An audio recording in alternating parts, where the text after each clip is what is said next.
YouTube too. The Windex is above the toilet. Did you find it? If y'all want to, in fact, I'm probably going to go over to YouTube and just stay over there. If y'all want to come over to YouTube, you can. The blue Windex, Nate. Can you not find it? Okay, I guess I'm going to have to come find it. Okay, what's up, you guys? Come on in. Okay.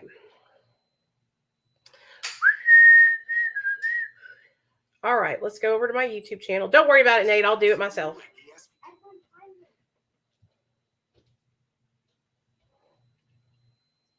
I feel like nobody knows I'm live right now. What is going on? Can anybody see me? I don't think they can. Can y'all see me? That I'm live?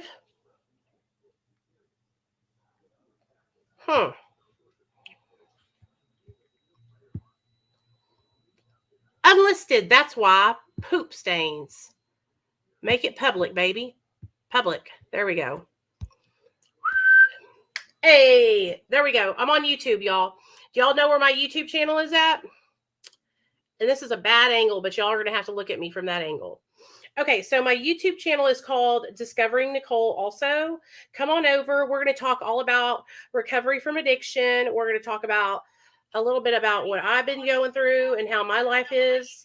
You guys can tell me how y'all's life is, all that good stuff. Let's talk addiction recovery. If y'all are struggling with addiction, you can come in here and ask questions. I'm going to put a link in the chat so you can come up and share. So don't be shy. Don't be shy, y'all. So share this to a group. Hey, Lisa. Hey, Kayla. Hey, y'all.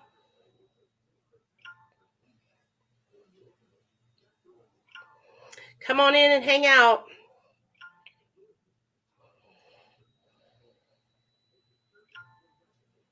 Let me share this and get people to come on over and hang out with us too.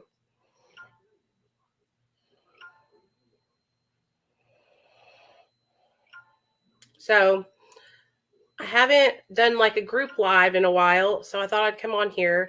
We were live on TikTok, so we were chit-chatting over there, and I just uploaded a video over here about loperamide, and we were talking about that, and then we got to talking about Suboxone. We just been talking about everything, y'all. So come on over and hang out with us. Ouch, my leg is cramping. Hold on, y'all. Hey, Nate, are you going to bed? Are you going to bed, Nate? Why not? Probably need to. Is the dog in there with you? Jenna? She's not in there? Has she gone downstairs? Yes. Okay, I'm just saying, has she gone downstairs, Nate?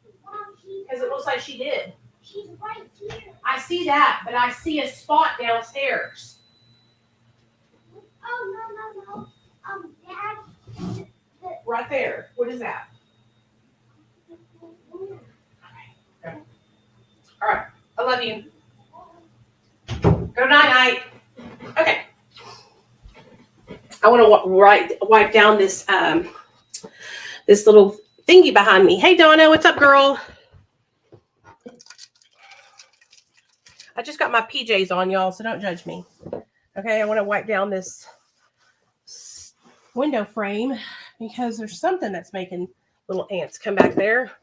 I don't know what it is, but we're going to find out. I'm going to have to clean it up tomorrow to see. Oh. Okay, let's talk about addiction. So, DoorDash. Okay, so I wanted to tell you guys, hey, TikTok, come on over to Facebook or come on over to my YouTube channel, Discovering Nicole. I'm going to sign off here, okay? Love y'all. Okay, guys, so I've been live on TikTok all day today, it feels like. So I'm coming over here to talk to you guys about some stuff that I trying out, and I want to share it with you guys. And I also want to share with you guys this new app that I just downloaded today that I think you guys are going to really like. It's called It, and it rewards you for your recovery. Okay, here's the link to it. Okay, and there's a referral code that you can download it for free. So there is the link to the app. So what it is, I'll show you on my phone. Okay, I want to show you all on my phone.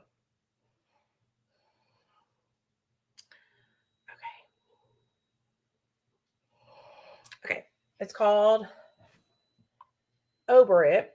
Okay, and so what they do is they reward you for your recovery. Okay, so it says, so what you do is when you first go on, it has you set your daily intentions. Okay, there you go. Your gratitude, things that you're grateful for. Affirmations. My affirmation for the day is I am attracting great things into my life. My priorities are eating well, sleeping well, daily intentions, journaling. Like, you have so many things to choose from. And then this is what I wanted to show you. Hey, Ryan, you get free access to these classes. Okay. Now, this one class that we just watched with my TikTok followers is about addiction and neuroplasticity, plasticity in the brain, and how the brain heals itself over time. One of the interesting things that, as I was going through my own recovery, is I often felt very alone in my life, even though I was somewhat of a popular guy because I was loud and funny and somewhat witty. Cool. I always still felt very much alone. And when I got if you download the app for anything, download it to get access to those classes. So like I said, I don't make money off of it or anything like that. I just wanted to tell y'all about the app because I thought it was really fucking cool. So enough about that. What's everybody doing? How is everybody doing? Tell me about your lives. Tell me what's going on. Tell me how you're feeling. Tell me it all. Okay, what I do make money off of and who I do work with is self-recovery. And I'm about to share the link in here for y'all. Okay. Hey, Trent.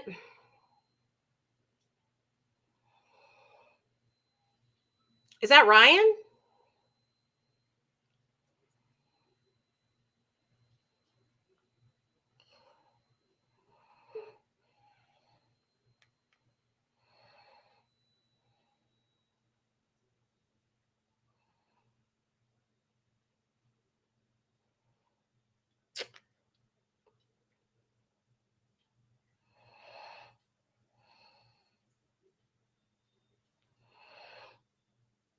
Hey, Aaron. Okay, there is the self-recovery app. I just put it in here for you guys. Those of you guys that want to join, that is where I work for self-recovery. Okay. Okay. Okay. So if you join, it really helps me out a lot. Minneapolis, that's awesome. So let's talk about addiction and recovery. How many of you guys struggle with addiction? And if you do, what did you struggle with? What substances do you struggle with? Me, myself, I struggled as a poly substance user. I was addicted to multiple substances, not just one, which is not better or good or anything like that. I'm just sharing with you guys that I was addicted to multiple things. I started using drugs when I was 17 years old. And I vaguely remember my mom telling me that my aunts and uncles all struggled with the disease of addiction, and that if I used drugs, I could too become an addict. Because on my mother's side, basically all of her brothers and sisters struggled with the disease of addiction. Her uncle Eddie, her brother Eddie, her brother, all of them. I can't even remember my uncle's names, but Gabriel, her sisters, Rosava, Katrina, like they all struggled with addiction. And so, well, Mr. Balls, you can actually be born with the disease of addiction. Okay, sweetheart. And so it actually can be genetically, people can be genetically predispositioned to addiction, and they don't know that they're an addict until they actually take a drink or a drug into their system, and that triggers the disease of addiction. Okay, so if you want, in fact, I'll just tell you, I'll share it with you. So the disease of addiction is like a cycle, how it works. Okay.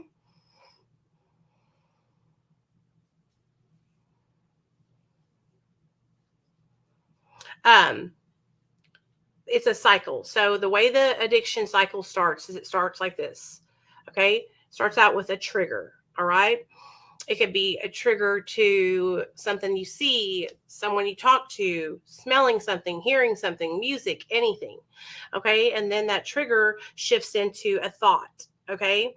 A thought of your drug of choice. Okay. And then after that, it goes into the obsession to use. And you think about how you're going to get it, when you're going to get it, what you're going to do when you get it. Trigger, thought, obsession. Then you pick up, and that's the use step. Okay. After you use, what happens is when a drug addict picks up drugs and alcohol, it triggers something in their mind, which is called the phenomenon of craving. Okay. That phenomenon of craving separates addicts from non-addicts. People who do not have the disease of addiction never will understand or experience the phenomenon of craving. Okay. It's something that is so powerful that a person that struggles with substance use disorder will literally follow it into the gates of hell or insanity just to get their fix, because that's how strong this phenomenon of craving is. Okay. And then it's a vicious cycle after that.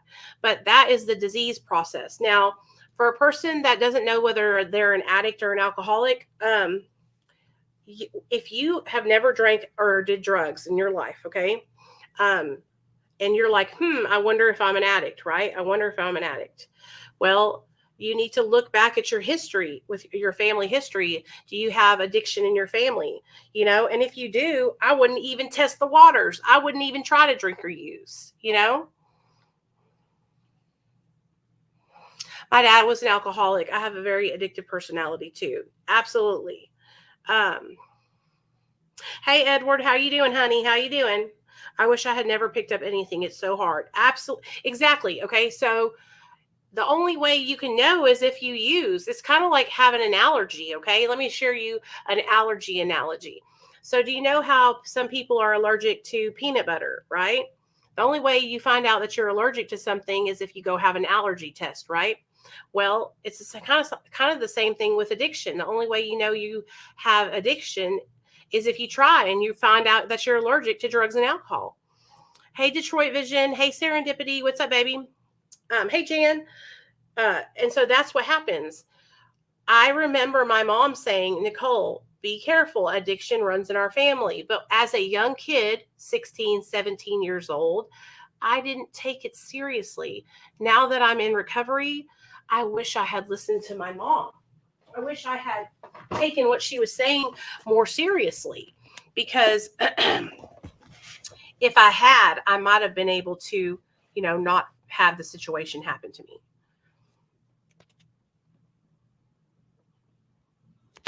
That's crazy. Trent, where are they doing that at, honey? Because Trent Morrissey. Trent, where do you live, honey? Copy clipboard. If any of you guys want to come up and share, you're more than welcome to come up and share. There is the link right there. Where do you live, Trent, and what's your drug of choice?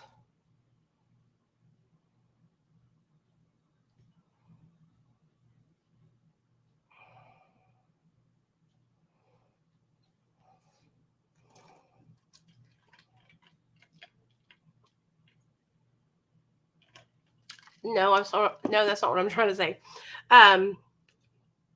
Now you can, I think that when a person struggles with the disease of addiction, if they are going to relapse, that the relapse happens in their mind before they ever pick up a drink or a drug. And now I can't tell you whether it happened 6 months before, 1 month before, 30 days before, 2 days before, but I do know that when we struggle with picking up again, it's usually because it's something that we have kind of been thinking about over and over and over again. And then we finally just have the balls to do it. Because bottom line, oh shit balls. Sorry.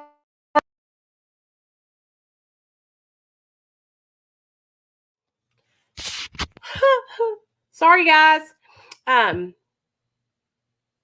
about that. I gotta get some chapstick. Bottom line, if you want to use, you're gonna get high. You know what I'm saying?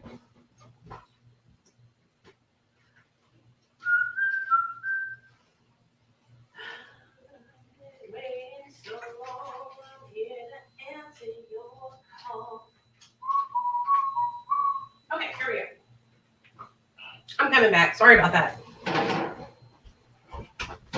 So I used to help people that were struggling with the disease of addiction, and they would, say things like, me and my boyfriend got into a fight and that's why I relapsed. You know what I mean? Or my mom and dad kicked me out and they made me relapse. Nobody makes us relapse but ourselves. Sure, I mean, we can have a bad day, but at the end of the day, we picked up because we wanted to get high. Do you know what I'm saying? And so that's why we got to take responsibility for that. Take responsibility for our recovery and work our recovery and reach out for help when we're struggling instead of keeping it a secret. And I think that's what happens to a lot of people is we become ashamed, and that's why we don't reach out for help. Instead of keeping it a secret. It's hard. It's hard. Okay. You don't have to struggle alone though. And that's what I'm starting to realize is that even though I share stuff with you guys, for the longest time, I was in therapy for like the first 4 years I was in recovery. And after 4 years, I stopped going to therapy. Well, honey, let me just tell y'all, I started struggling really bad this past year. I started struggling really bad this past year because as my platform grows, I get more and more hate starts coming in. And I don't know if you guys have realized this yet, but I'm really, really sensitive to that kind of stuff. I have a really hard time. Thank you, Detroit Vision. I have a really hard time with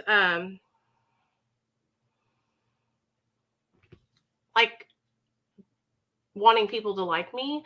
And when people don't like me, hey, Barbie, what's up, girl? It makes me feel horrible. I get so upset,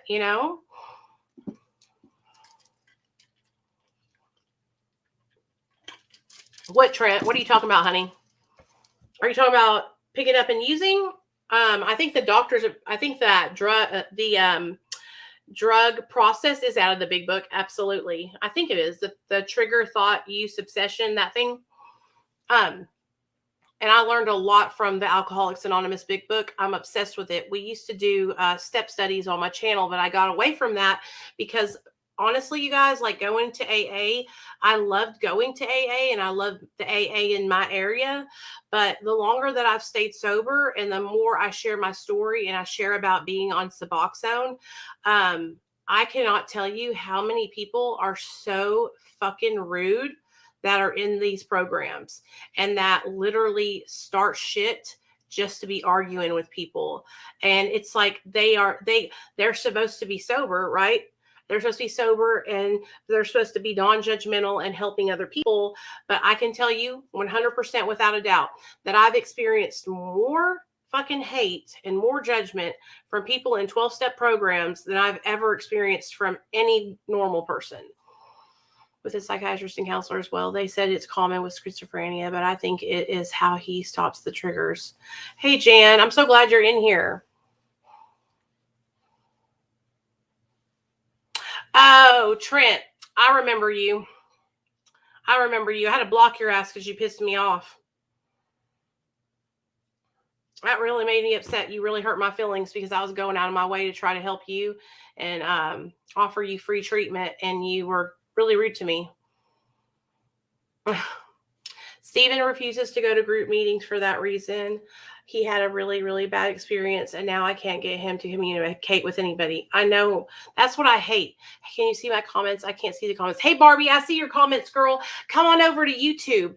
You can see we're all over here on YouTube. If any of you guys are on Facebook, come over to YouTube, which is Discovering Nicole. That way you can see everybody else's comments. But I'm not mad at you no more, Trent, but it did hurt my feelings because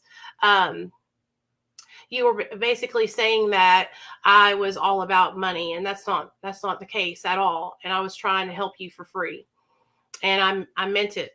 I meant it with all my heart.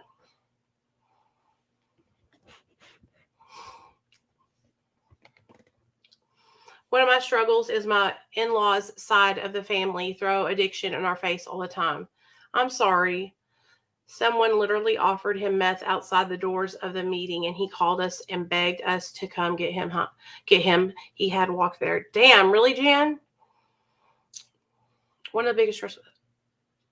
So let's talk about throwing addiction up in people's faces, okay? You better act right, Detroit Vision. I'm trusting you, okay? I don't usually do that unless I trust somebody. So I think a lot of families throw it up in our faces because we hurt them a lot when we were in our active addiction. And like being able to throw it up in our face is a way that maybe makes them feel better about the situation. My mom and dad are really good about not throwing anything in my face. In fact, when I try to talk to my dad about my past, he doesn't want to talk about it because I hurt him so bad. And he just wants to move forward and talk about the good times and talk about the happy times. Do you know what I'm saying? But if you have family members who are throwing up all the bad things that you did in your past, talk to them about it. Let them know, say, mom, dad, family, whoever, when I come around and you throw it in my face that I have a past with addiction, it really hurts me. It really makes me feel sad. It makes me uncomfortable. Like, I know the things that I did were bad and I'm sorry. And really let them know that you really are. If you're changing and you've been sober for, months, 6 months, 9 months, 10 months, 12 months, and you're changing your life and you're trying to be a better person, then your actions are showing that, right? Now, if you're just getting started out in your recovery, okay, and you're just starting to get sober, I would step back, realize that, we hurt our families and that maybe they're just acting out because they were hurt. You know what I'm saying?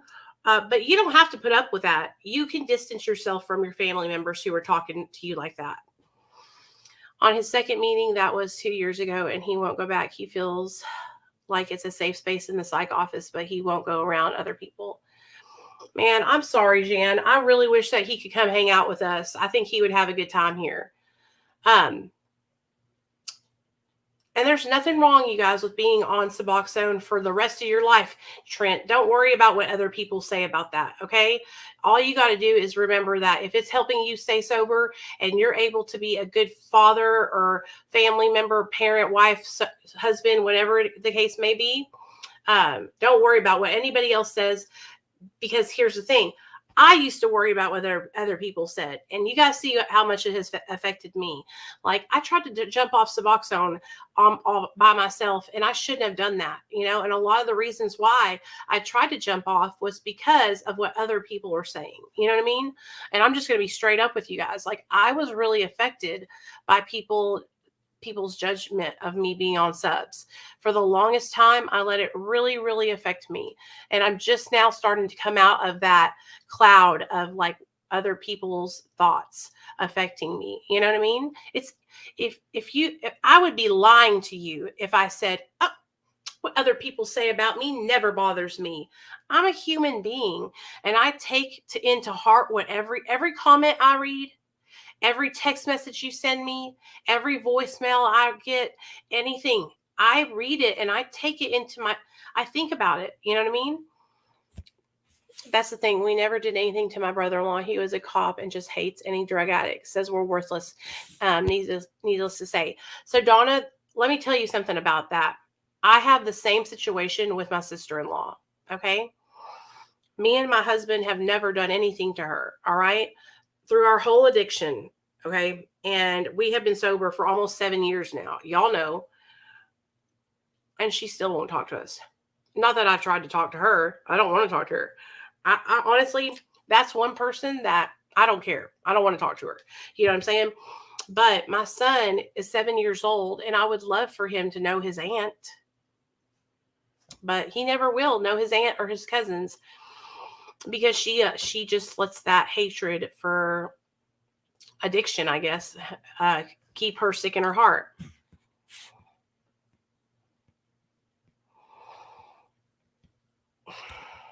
Hey, Misty.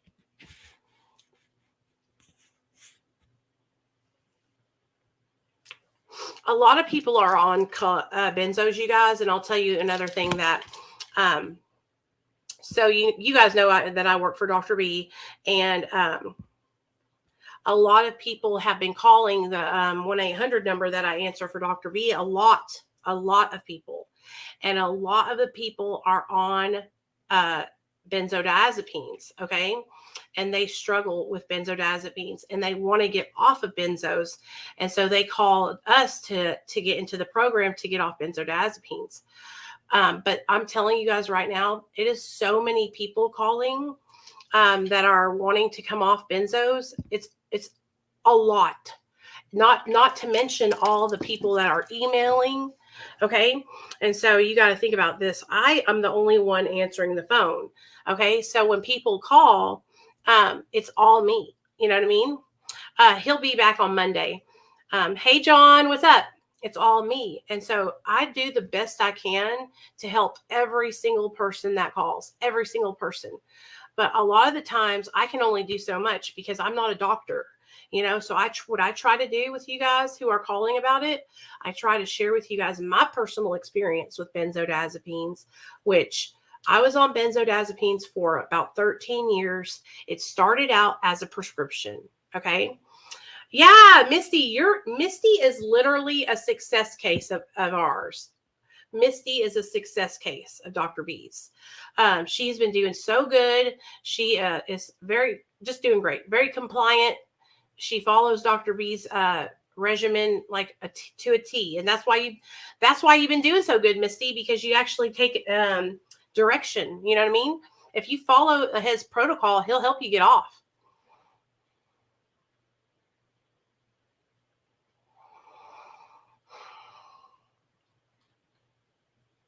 Yeah. So I was on for 13 years and I was prescribed benzos by a doctor. Okay. I was prescribed them by a doctor for about 2.5, 3 years. And then I was not prescribed them anymore, but I still was buying them off the street. Now, when I was using benzos, you guys, you could buy Xanax off the street and it was a real Xanax. You know what I'm saying? You could buy a Klonopin off the street and it was a real Klonopin. Nowadays, I wouldn't even try to do it nowadays. Like, it is so dangerous out there. You're not getting Xanax anymore. You're getting fentanyl mixed with Xanax.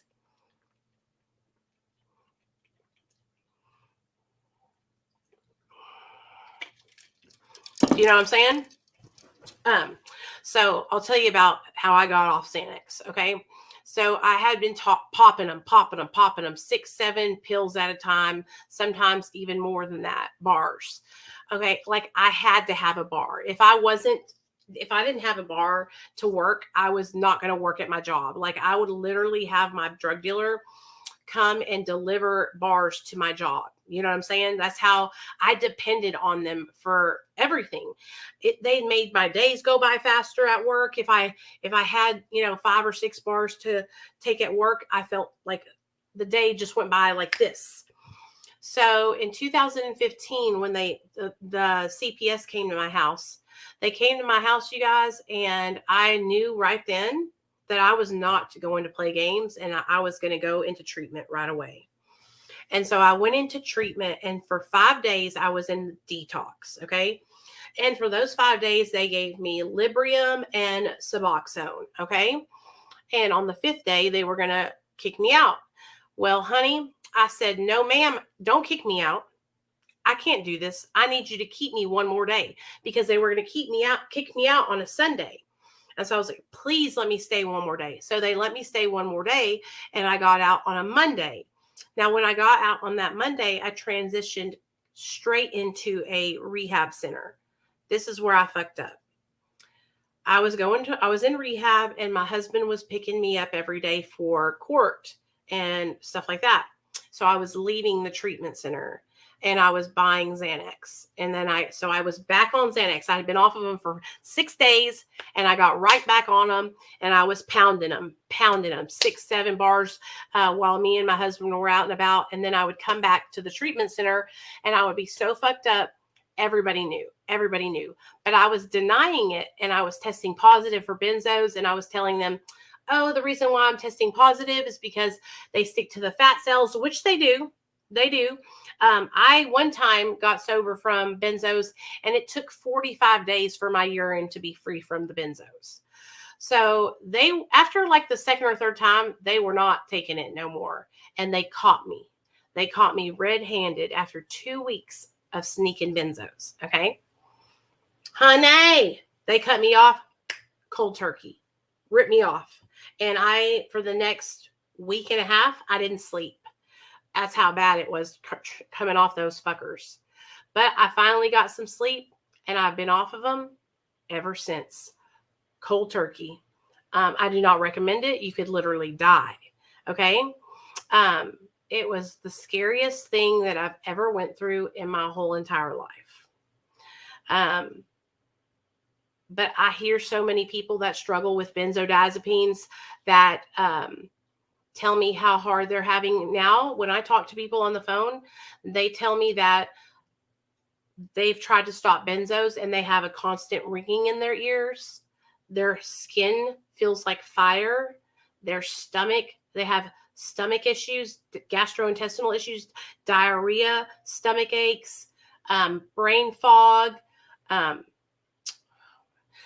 One lady is even having hallucinations coming off of her benzodiazepine, like seizures, like just a lot of really, really adverse reactions. Then a lot of the people who call about their benzos are on a benzo, but they are in withdrawal while they're on the benzo. And I didn't even know that could happen to somebody, but it does. These people are in withdrawal while being on the benzo. It just stops working for them. And so let me see what it's called. Protracted withdrawal is what I think it's called. Okay.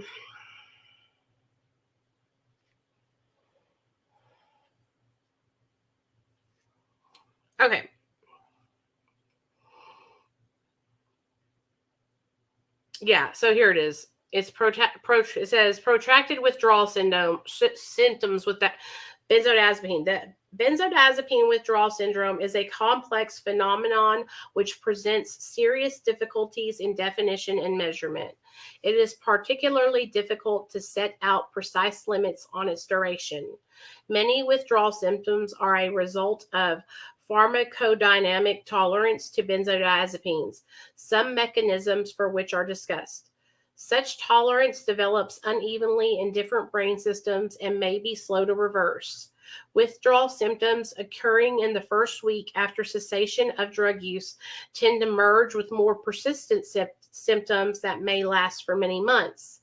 These prolonged symptoms do not necessarily constitute true pharmacological withdrawal symptoms, but are nevertheless related to long-term benzodiazepine use. Such symptoms can include anxiety, which may partly result from a learning deficit imposed by drugs, and a variety of sensory and motor neurological symptoms. The protracted nature of some of these symptoms raises the possibility that benzodiazepines can give rise not only to slowly reversible functional changes in the central nervous system, but may also occasionally cause structural neuronal damage. So, I'm sorry to hear that we have 2 nephews and a niece that we haven't seen in years. I know how you feel. Temazepam. What's temazepam? Is that a benzo too? Oh, my leg hurts. No, Donna. So Suboxone is just supposed to be used for opiate use disorder. but lately here, and Trent mentioned it. Trent, is your last name Morrissey? Is your dad's name Bill? So, what was I saying? What was I saying? Oh, yeah. They have been prescribing subs for methamphetamine addiction, you guys. Like, and I want to share that with you guys because I have a girl that I follow. Okay, listen to this. Oh, not subs, I mean methadone. Let me tell you about this. There's a girl I follow, and she is prescribed methadone for methamphetamine addiction. Okay. Okay. Thanks, Mons. I asked her, I said, well, were you addicted to opiates? And she's like, no. And I'm like, well, why are you on an opioid use disorder medication? Okay. I was just asking because my dad's best friend's name is Bill Morrissey, but he's from New York. Really, Barbie? So they were prescribing. Barbie, if you want to come over here, you can see the whole conversation. Here, I'll put the link in the chat so you can come over here to the YouTube channel. Should I be concerned that my son's doctor RX'd him Ativan at bedtime? He has horrible time sleeping. I wouldn't be worried about it because your son has he has some, he has schizophrenia, so he probably needs it. You know what I mean? Some people need to be on a benzo. Okay. There is the link to my YouTube channel, Barbie, if you want to come. Okay. Yeah, so Dr. B's consultation visits. Yay, come on over. Hey, Thomas, what's up? Well, I mean, everything costs money. You know what I'm saying? Like, treatment's not free. But sometimes it's offered to people for free and they're offered scholarships. But then they get rude with the person who's offering them the scholarship.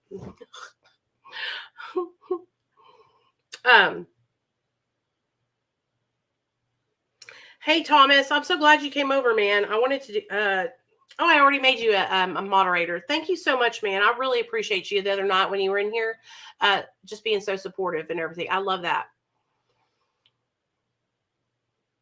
Yeah, so like when I was on a benzo, I should have never been placed on a benzo. I went into my doctor's office, you guys, and I manipulated the doctor into putting me on a benzodiazepine. All right, I should have never done that. I should have listened and not done that. But the reason why I went in there and I did it was because I had taken a Xanax at my job. So I was working for the state of Arkansas. And my boss, I had an altercation with this lady that was in there. And so I was like really upset and had like high anxiety. So my boss gave me a peach Xanax. And when I tell you, I loved the way it made me feel. It totally made me feel so relaxed. And so I went and I seeked it out. And that's how I got started on benzodiazepines. I was very, I was dishonest and I should have never done that. But you know what? It made me who I am today. Like my experience with drugs and alcohol has made me who I am today. And it helps me to be able to help other people. And so I'm grateful for it. I had to go through everything I had to go through to get to where I am today. You know what I'm saying? But Misty, I'm so fucking proud of you, girl, for being able to get off benzos. It's hard, you guys. It's hard to get off any medication. You know what I'm saying? I think the reason why I think it's hard to get off of medications, even when you're tapering, is because our brain. So like for me, my brain, after I jumped off sub, it was like constantly telling me that I needed to take sub. You know what I mean? Hey, Hitman. Barbie says, I'm still struggling with Xannies. I just love the way they make me feel. No shame. I'd love it, but it's bad. Hey, I understand, girl. I used to be the same way. You have learned, grown, and now look where you are. You're helping us learn to cope with all. Yeah, I love it. I love it. I'm glad you're here, Hitman. Come on in. I love helping people. That's what I love to do. And you guys listen to me. I worked really hard to get to where I am. Okay. Like I didn't just wake up one day and get to where I am. Like, I've worked really hard. And so I feel like I'm finally at a place where, like, I'm proud of myself. You know what I mean? And if I'm on Suboxone for the rest of my life, then so be it. I'd rather be on Suboxone for the rest of my life than be dead in the grave. You know what I mean? I might be on Suboxone, but I have overcome benzo addiction. I have overcome crack addiction. I have overcome cocaine addiction. I have overcome methamphetamine addiction. I have overcome alcohol addiction. I have overcome shooting oxys. I have overcome shooting heroin. That's how we all need to start looking at it. Okay. Instead of looking at what we need to be off of, we need to look at what we have overcame. I started subs yesterday because of you. Be so proud. Hey, Elle, what's up, baby? Well, I'm happy that you did. I hope you're getting better.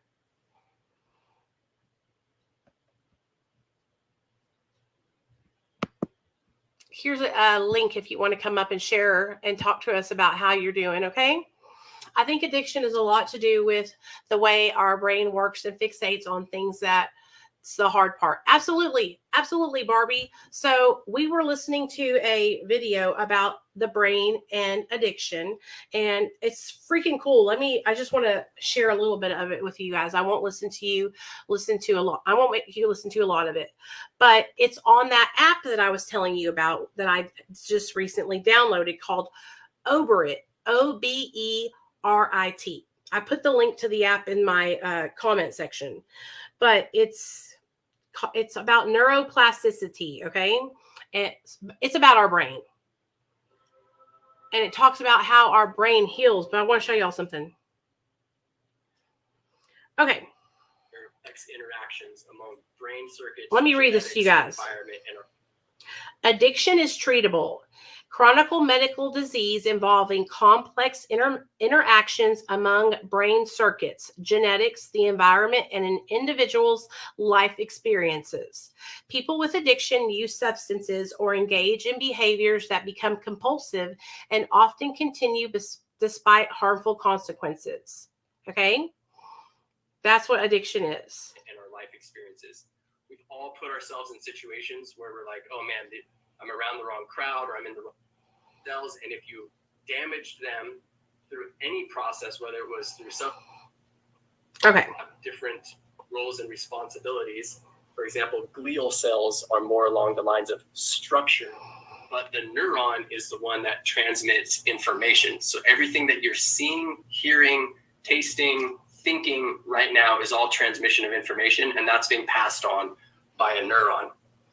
So it's really important to understand that our brain is built of neurons, and our neurons form connections, and these connections are what make different thoughts for us and different habits. Now, neuroplasticity is the brain's ability to build and reorganize cells. And that's super cool. Build and reorganize cells. That's what happens. Neuroplasticity. Okay.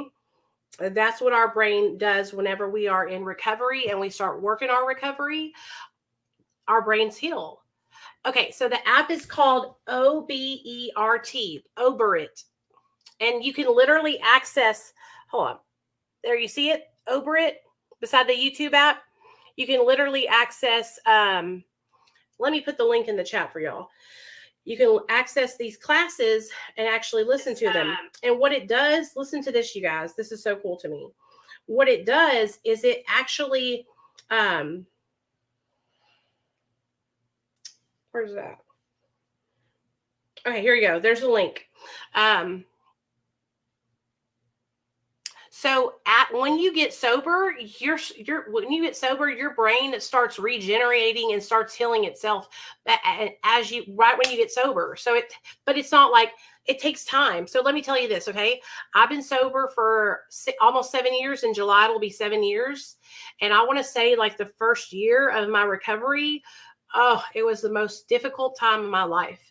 I was constantly crying. I didn't know whether I was coming or going.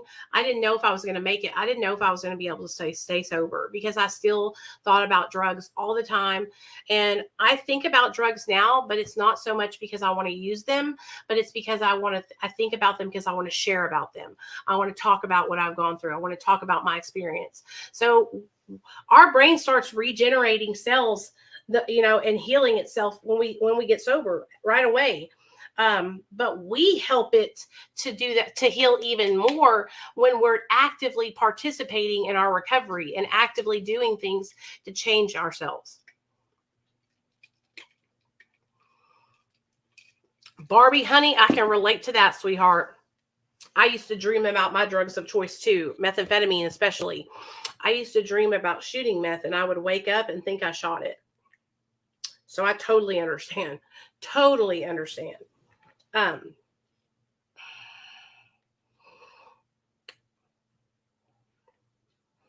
There's that self-recovery thing. I also want to share with y'all. Y'all know my birthday is literally in 3 days. Yeah, 3 days. www.paypal, not me. Yeah, I'm doing this. I'm putting my PayPal in the thing. If you want to send me a tip for my birthday.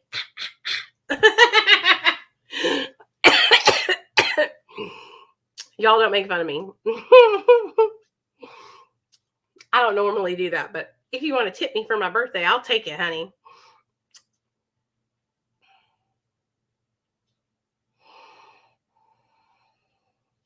There we go. Okay. Is my internet going out? Let me know, you guys, because I'm here. I'm here. Okay, let's talk about some more good stuff. How many of you guys in here are drug addicts and struggle with addiction? How many of you guys are actively using drugs right now? It's okay. Do not be ashamed. I'm not shaming you. I'm not upset with you. Any of those things. I just want to know, just to know, actually.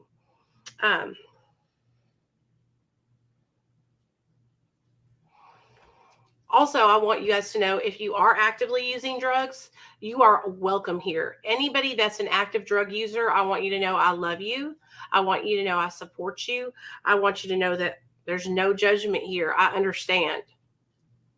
You know, when I first got sober, I used to be really closed-minded.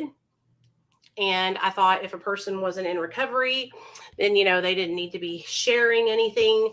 But you know what? Now I want people that are addicted to share, because I want to hear how you feel. I want to hear how your addiction is affecting you.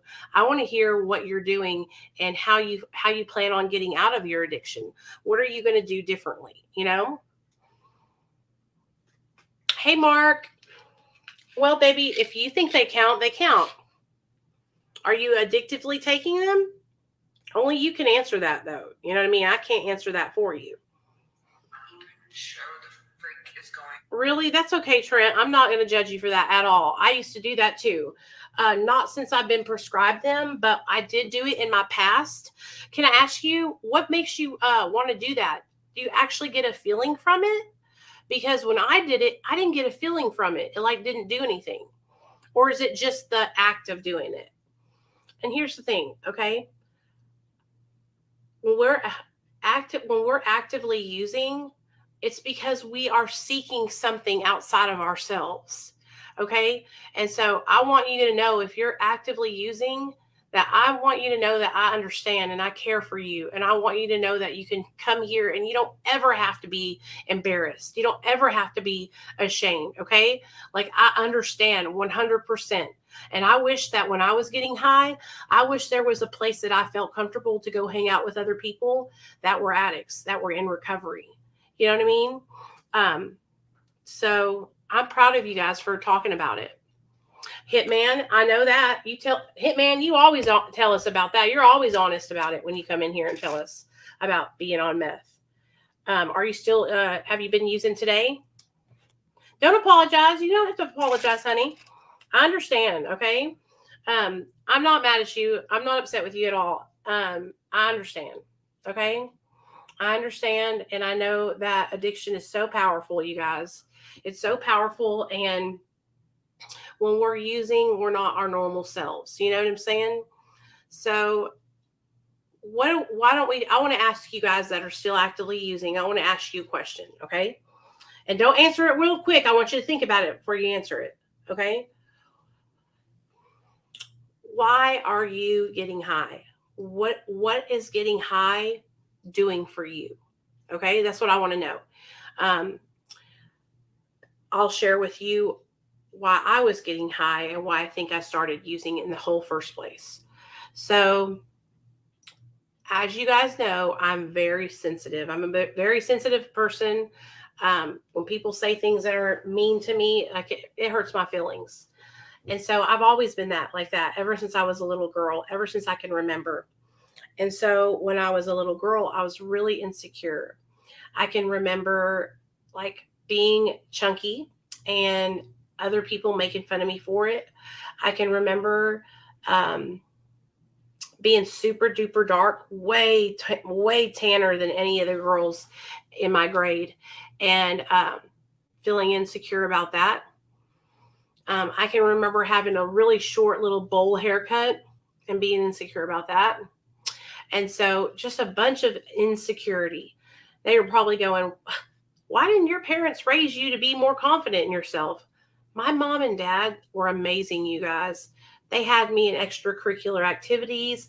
I was playing basketball. I was playing fast pitch softball. I was doing piano lessons. I was in the marching band. I was on the cheer squad. I mean, I was doing everything. Okay. But I was hanging out with some people that were older than me, people that were also that were using drugs and alcohol. And so I used drugs and alcohol for the first time with some of my best friends. Now, the first time I ever used, the reason why I used was just because I was hanging out with my friends and I said, what the fuck, I want to try it for the first time. Once I felt the feeling though, that's when I decided I was going to keep on using. Because when I used and I got that high, it made me feel amazing. It made me not remember that I was insecure, that I felt ugly, that I felt fat, that my hair wasn't long enough, that my hair wasn't blonde and I wasn't blue-eyed, that my boyfriend had broken up with me. Anything that I had ever had struggles with was gone and melted away when I was using drugs. And I loved that. I loved being able to get fucked up and forget about everything, And at the beginning of my addiction, I started out, with alcohol and methamphetamine and cocaine. And so you're probably going, Nicole, how are you forgetting about getting all that stuff when you were using meth? You were probably all tweaked out, right? Yes, I was. But it didn't matter if it was a stimulant to me or a downer to me. Just the feeling of using drugs made me feel better about myself, made me feel more confident, made me feel more beautiful, made me feel like I was getting things done. And methamphetamine really fed into that for me because it helped me lose weight. I was active. I just loved the way it made me feel until it stopped, until I had shot so much methamphetamine that the feeling that I was getting stopped working. I wasn't able to catch the same high as when I first started. And that's when it started going downhill for me. And so that's when I tried a different substance and I got hooked on opiates and benzos. Okay, don't get me wrong, I didn't stop using meth, but I started using more things, not just meth, but changing the way I felt because I was so insecure and so unsure about myself. And I still see my 16, 17, or my 17-year-old self within me. When I watch myself back on YouTube and TikTok, I watch myself back and I see myself from when I was younger.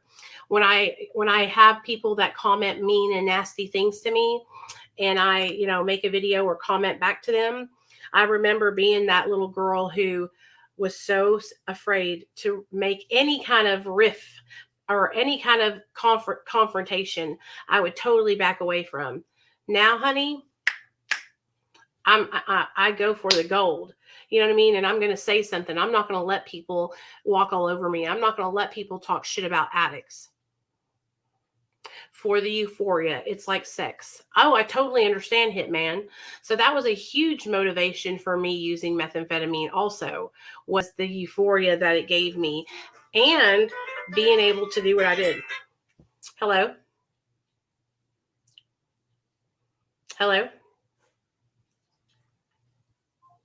So being able to do what I did and being able to let loose and feel that feeling, that was also a huge reason why I used methamphetamine, because of the feeling I got. So I totally understand. I totally understand. And you know what? When I was using, I didn't think that I was doing anything wrong. I didn't think I was really hurting myself until now that I'm sober, I see and I can look back and I can reflect on my life when I was in active addiction, and I see how sick I was. I see how I was just so sick with my addiction, and I was so unsure of myself. I felt so ugly. I felt so unwanted. I felt unloved, and I had an amazing family. You know what I'm saying? That's why, you guys, it's so important to talk to your children, because my mom and dad didn't know that I was struggling with these feelings in my heart. They had no idea. And it was because I didn't talk to them about it. I should have went to them and talked to them and told them how I was feeling, but I was afraid. I was afraid to talk to my mom and dad because I was raised up that using drugs is bad, okay? If you have sex before marriage, you're going to HE double hockey sticks. You're going to go to hell. And that was something that I was told for the longest time as a little girl. Okay.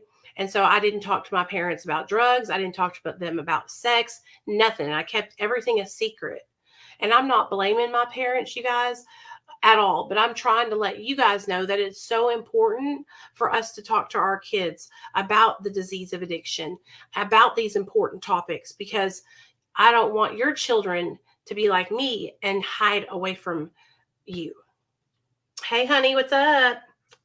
Thank you so much, Thomas. So, let me see. Addiction is a disease, and it centers in our mind.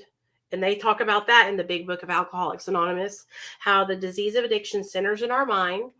It gets worse, never better. Okay. The only way the disease will get better is if we seek help.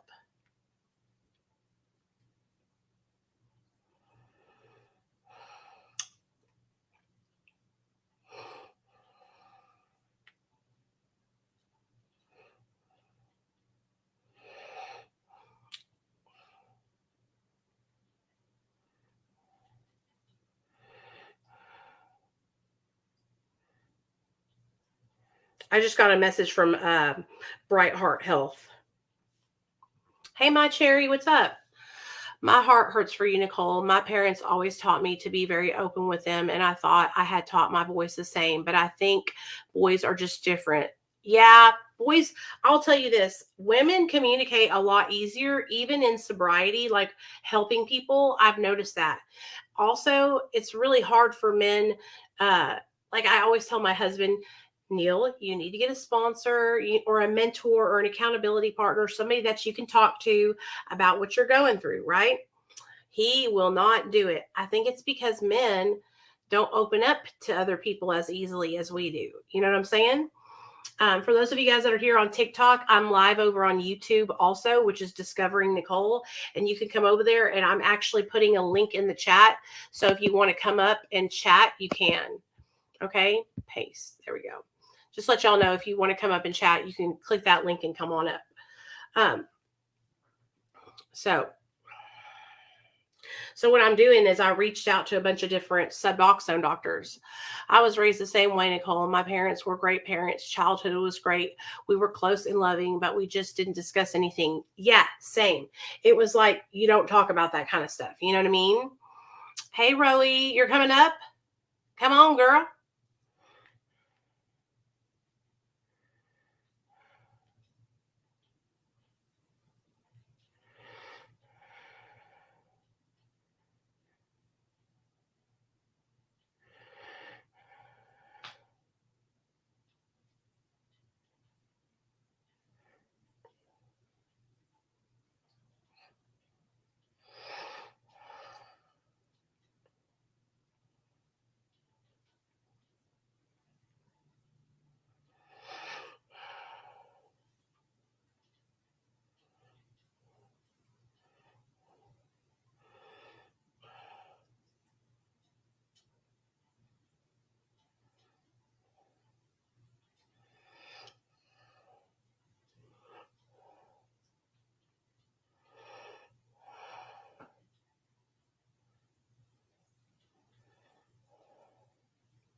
Sorry about that. How do you feel about a husband and wife being each other's mentor? How do I feel about a husband and wife being each other's mentors? Honestly, Donna, I mean, I understand like if you and your husband or whoever is husband and wife support each other and stuff, but I honestly feel like there needs to be a spot for each of you guys to talk without the other one being there. I feel like there needs to be a place where you can get stuff off your chest and he can get stuff off his chest. Because when you're like mentoring each other, it's like, what if there's something that's going on that you're struggling with a significant other, you know? It's hard for men to admit they have any fragility and to let themselves become vulnerable. It's a testosterone stigma. I don't mind talking about it, not trying to be manly or tough. A lot of guys put on that act, but are very weak inside. Absolutely. Hey, Kylie, what's up, honey? Good vibes. What's up, baby? Come on in.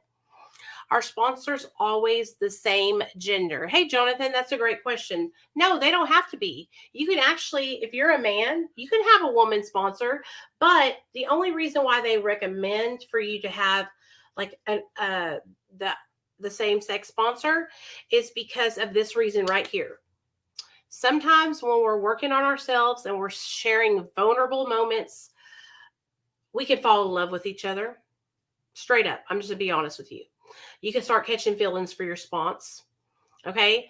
And so that's why they say you should have the same sex sponsor. Now, what do you do if you are gay or a lesbian? Right? Well, some lesbians prefer to have a man sponsor and some lesbians prefer to have a woman sponsor. But it's whatever works best for you. I know that my sponsor that was a lesbian, she had a man sponsor because she could relate to him more. So it's just whatever you think will be best for you. I say just do whatever you got to do. It don't matter. And you got to think about it. The steps, you know, sponsorship is to work the steps. And so you're taking your life back into your own hands. Mama June, I want you to come on my channel and share your story, girl. I messaged you. I hope you got it. When you have a sponsor, that sponsor is strictly there to help you work through your 12 steps. Okay. That's what a sponsor's for. They're not your mama. They're not your grandpappy. They're not your bank. They're none of those. They are just there to help you work through your steps. Hey, Jessica, we're live over on my YouTube channel, y'all, if you want to come over. Yeah, girl. Mama June, she commented on one of my videos and started following me. So I want her to come tell her story.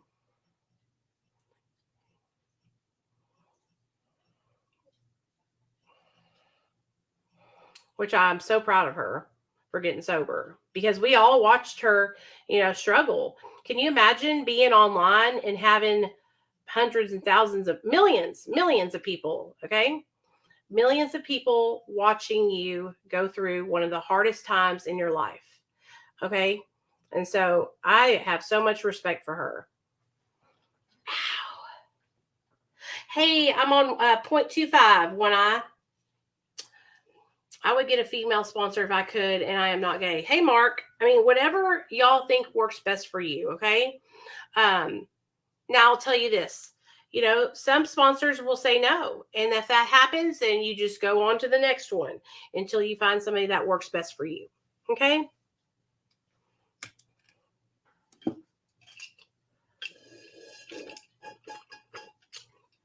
Damn, my lips are dry. Oh, or my throat's dry. I drank this, y'all, and I love it. It literally made me feel so relaxed. I could go lay down and go to sleep right now. I love this. This is good. Good stuff. It's called Psalm, and it's a sleep drink, and it has L-theanine, GABA, and melatonin in it, and it's delicious. Delicious. So, ask me some questions so I can answer them. That helps me stay on track when you guys ask questions. If you have any questions, put them down in the chat and I will answer them.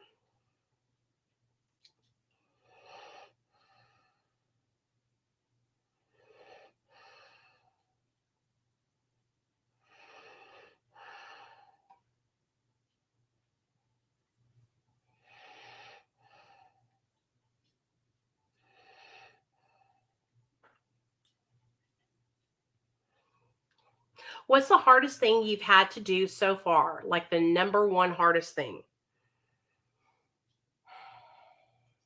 Okay. The hardest thing that I've had to do so far was fight CPS to get my son back. That was the hardest thing I've ever done. It's the hardest thing I've ever been through in my life so far.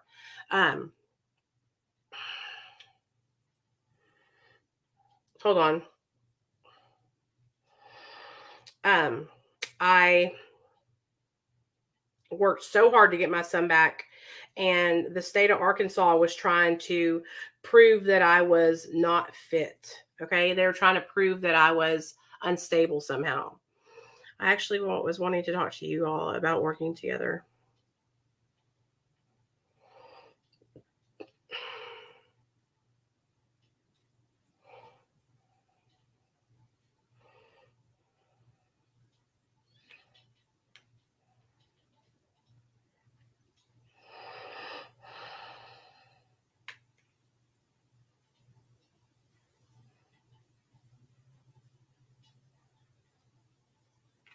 Cool. There we go. Can you work the steps and smoke weed? That's a great question, Jonah. That's a great question. Yes, you can. Yes, you can.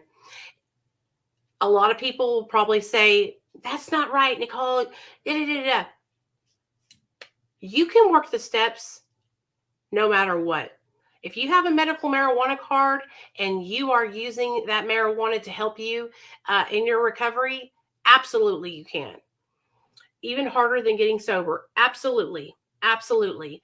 Having my son taken away and fighting CPS to get my child back was the worst experience of my whole entire life and the hardest thing I've ever been through. Why, you ask? Because the state of Arkansas, Child Protective Services, does not help you at all. Okay.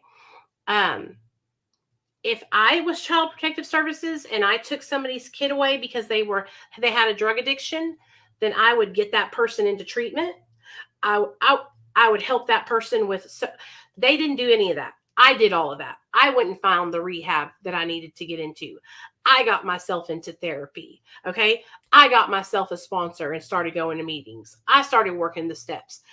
I did all of it. Okay. They didn't do shit for me. Do you know what they did do? They had me go to parenting classes, like 2 of them, that were literally the boringest shit I've ever been through, that didn't teach me a damn thing. A damn thing. Okay. Nothing. They are horrendous. I cannot imagine, Nicole. I'm sorry you went through that. I hope you have a healthy relationship now. Absolutely. My little boy, if you guys haven't seen him, he's the best thing that ever happened to me. He's amazing.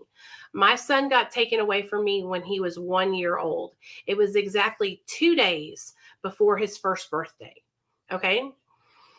The moment they told me that they were taking my son and they were not going to allow him to stay in the home, I immediately got on the phone and started calling treatment centers.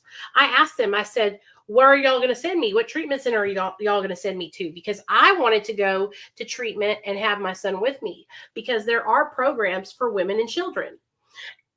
And I'll tell you this, I called the program that was for women and children here in Arkansas, and they couldn't take me because I actually had insurance.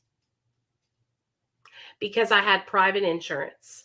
So I had to go to like a regular treatment center, and my son had to go into Child Protective Services care. Now, they asked me, my sister-in-law asked to have custody of my son. And I absolutely said, hell no. I will not do it. You cannot have custody of my son. Why did I tell that to her? Because my sister-in-law would literally have held my son away from me and not let me get him back. I 100% know that without a doubt. And so that's why I did not give my child to her. Thank you for telling me I was going to be all right when I found out I had gestational diabetes. I know it's way off topic, but it made me feel better. Yeah, girl, anytime. I totally understand. Did you end up you had a baby, right?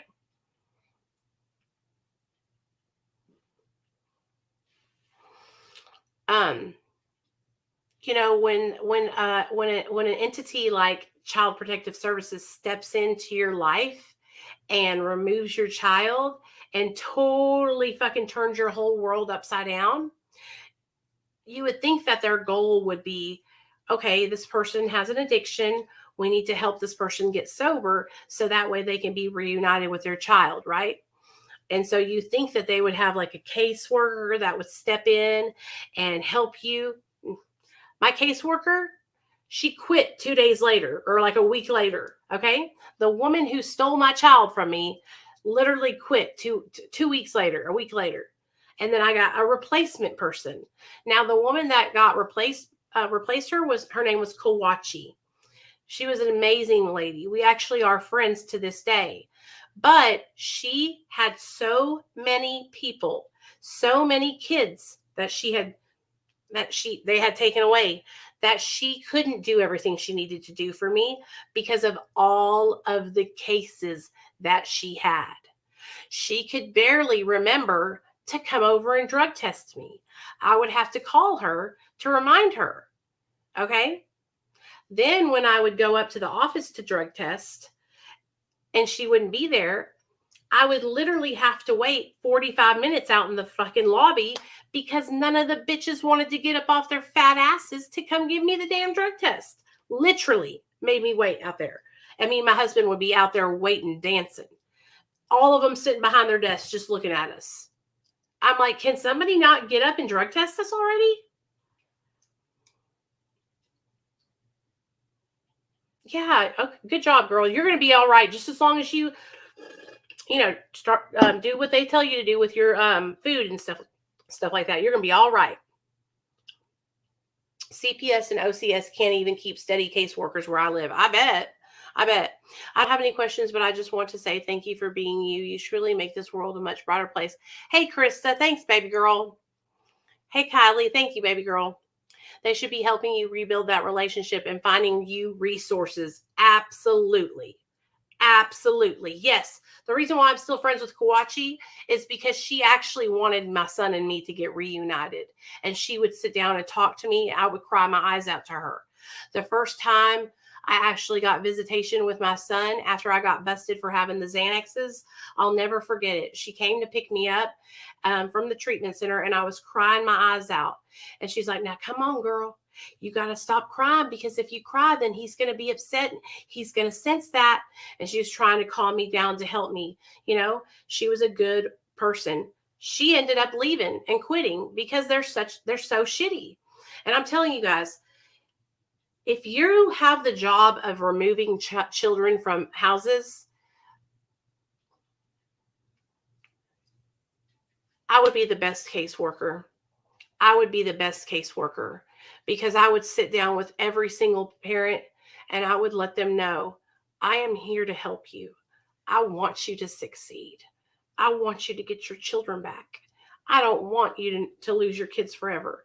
And I would literally let them know that I was there to help them every step of the way until they got their children back and that I would be rooting for them. And here's the thing. I would literally probably work harder than they worked. And that's how I am. You know what I'm saying? I would be a great caseworker. When I actually had an open case with CPS, I was like, no wonder people fall through the cracks. Absolutely. It's crazy. If me and my husband didn't have a car. Hey, GJ, congratulations on 1 day sober, baby. We're proud of you. Way to go, man. If me and my husband didn't have, like jobs and cars and the money to take care of ourselves and our son, because a lot of these people, when they have their children taken away, you guys, they don't have jobs. They don't have money. They're strung out,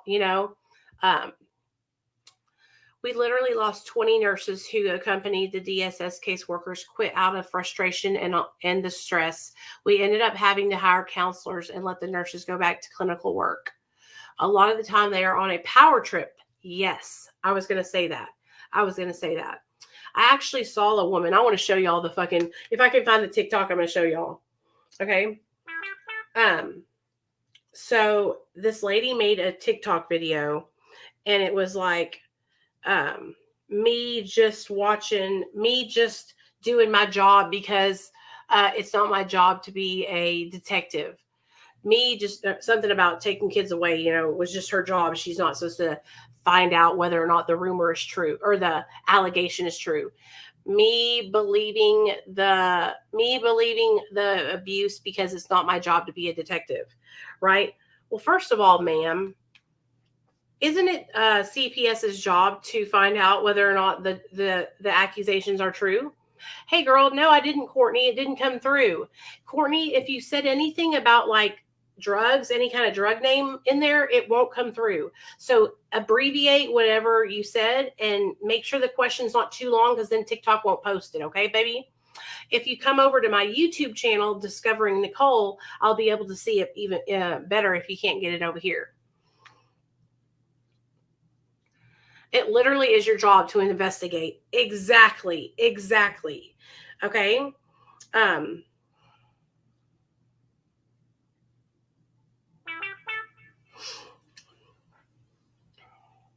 I live in London and we have a good system for people who don't work. Our government gives people money. Wow, that's awesome. A lot of people in the United States are struggling and don't have anything. They're homeless. We have, like, honestly, the homeless rate has gone up so much. Like, it's even here in Arkansas, like I'm starting to see people with tents. And that's something that we don't normally see here. Okay. Because we just don't.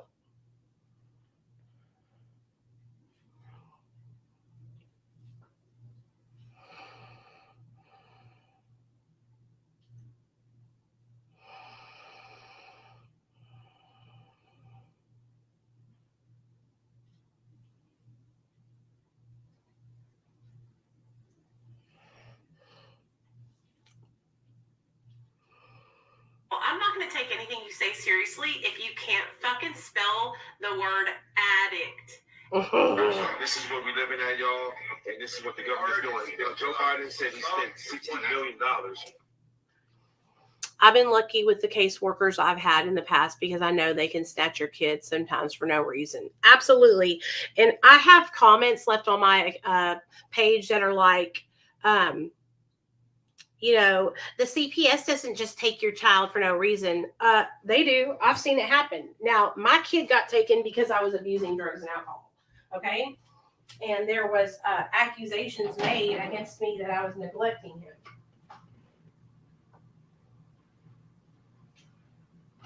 I'm going to say something that's kind of crazy and y'all tell me what y'all think. I don't think that they should be able to take your kids just for struggling with a disease of addiction. I know that you probably think that's crazy. How often did you see, sorry about that. Hold on. How often did you see addicts start selling and not using themselves? Or if they are selling, then most. Selling drugs? How often did I see addicts start selling drugs and not using themselves? Most of the time, people, sell a little bit of drugs while they're using to fund their own drug addiction.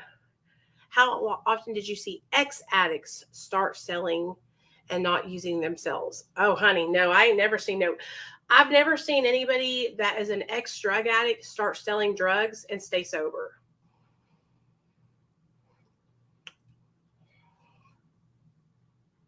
Hey, Mr. Balls, do you want to stay in here or do you want to get blocked? Now, this is why I'm saying that about people who struggle with addiction, okay? I think that they should be given proper treatment and support and be placed in treatment with their child and learn how to be a parent sober, okay? A person who struggles with addiction is a person too, okay? Addiction is a disease. Many people start using drugs, many people, because they were prescribed a medication by their doctor, okay? So many people become addicted that way.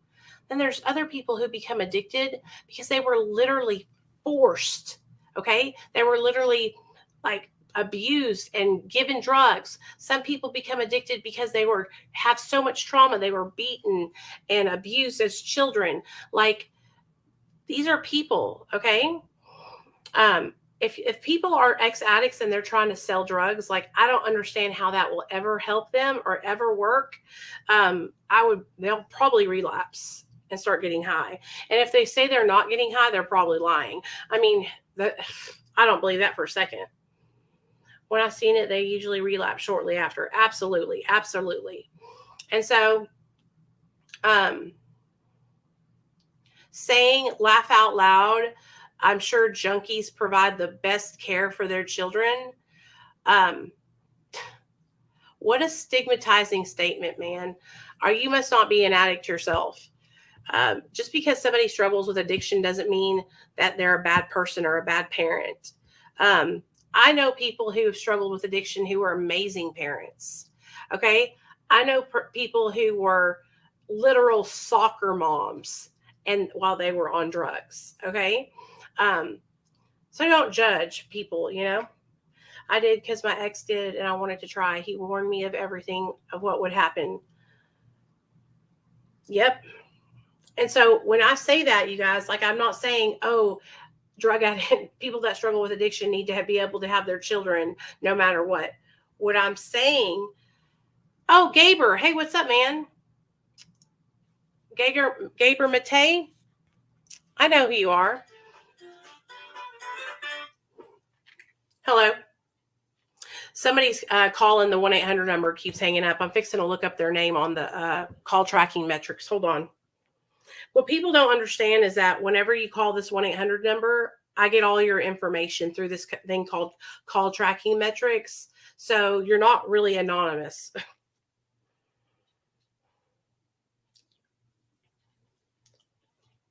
Anyway.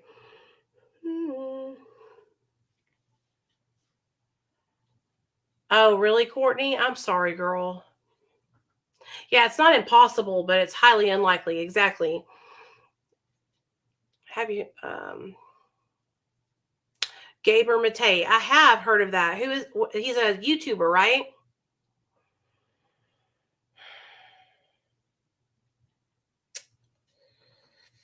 So annoying, dude. So annoying. Okay, let's look and see who this is and call them back. Okay, hold on just a second. I'm going to write down this number.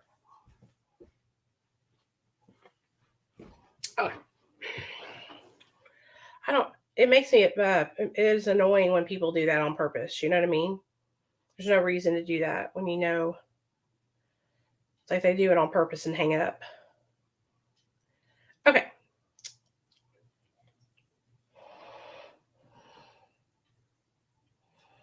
Okay, there we go. No big deal. If it happens again, I'll just give them a call back. Maybe they're calling because they need help or something. Who knows? People who struggle with addiction, I know, have an amazing job now working as counselors. Heck yeah. Heck yeah. I love working and helping people. I love it.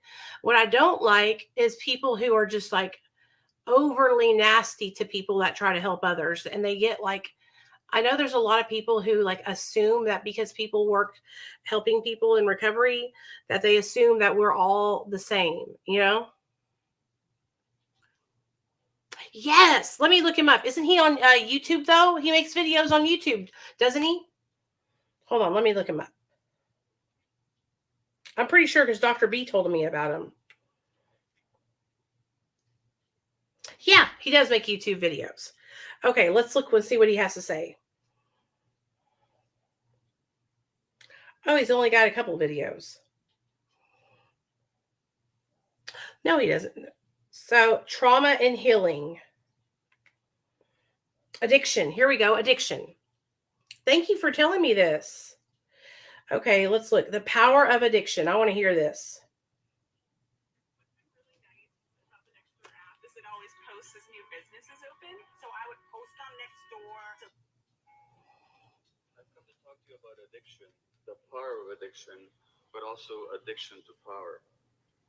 As a medical doctor, I work in Vancouver, Canada, and I've worked with some very, very addicted people who use heroin, they inject cocaine, They drink alcohol, crystal meth, and every. I'm going to listen to it later on. I'm not going to make y'all listen. But he has a lot here. It says the best advice for There addiction. will be 47 new addicts in this room out of the 331 that are here now. That statistic comes from a 2017 U.S. Surgeon General's report. It begins in pain, as Eckhart Tolle, the spiritual teacher, says. Addictions begin in pain and they end in pain. Addictions begin in pain and they end in pain.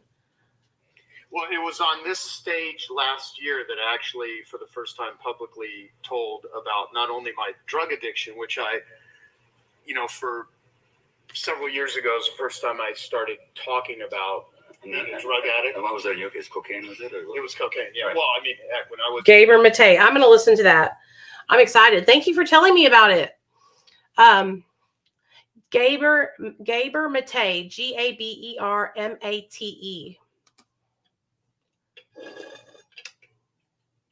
It does. It so does.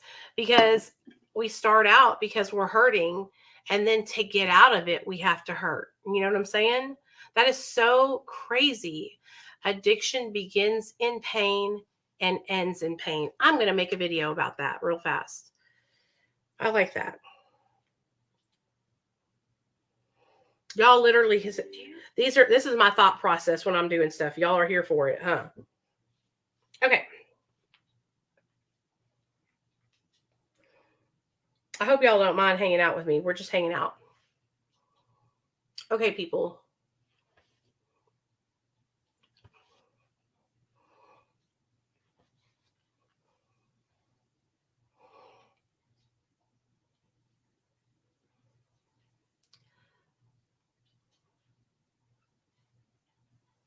Addiction begins in pain and ends in pain.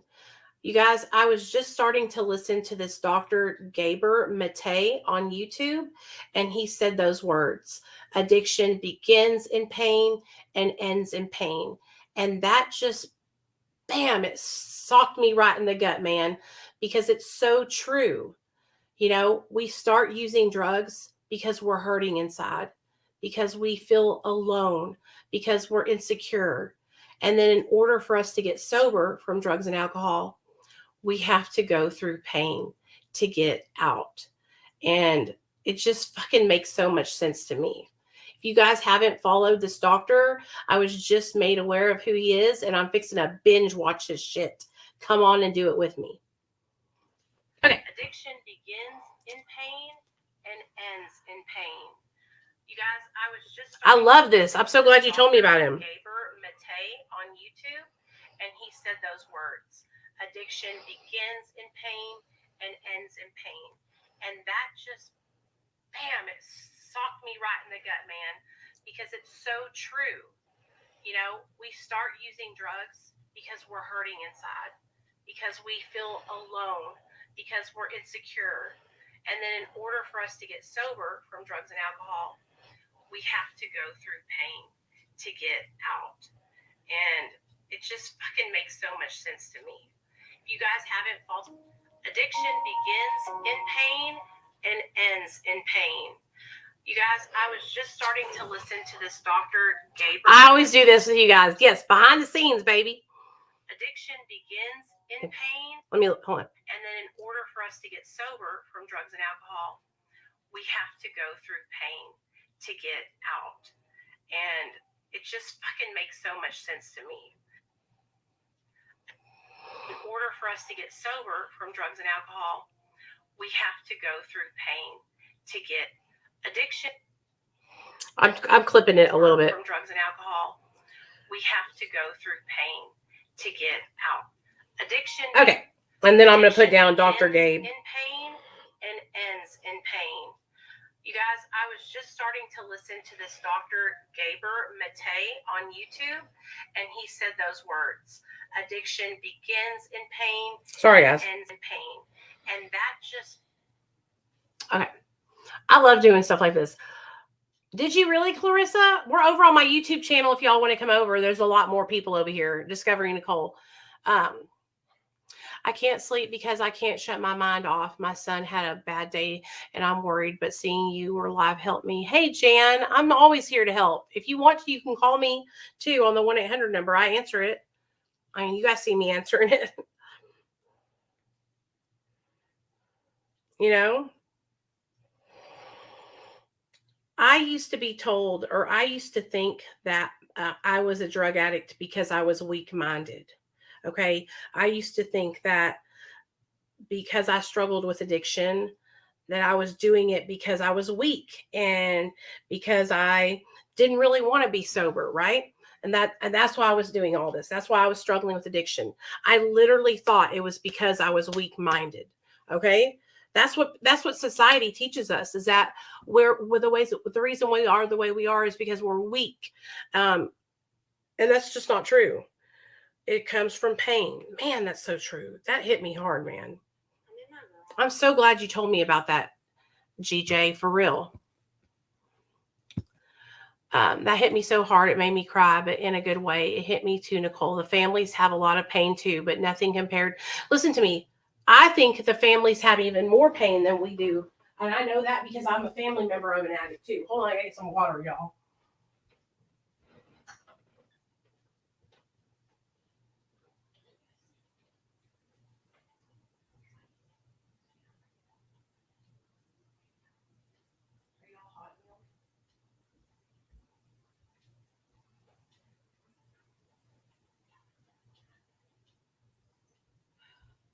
Water. I'm thirsty as hell. Hold on, guys. I'm gonna get some water. I was just checking on Nate.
All right.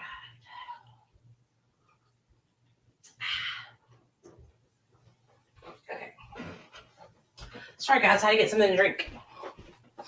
I had to get some water. Yeah, call me anytime. And I answer the phone, and that's why I get so frustrated when people call and they are calling to like prank call, because it's serious. It's not a phone line to be playing on, you know?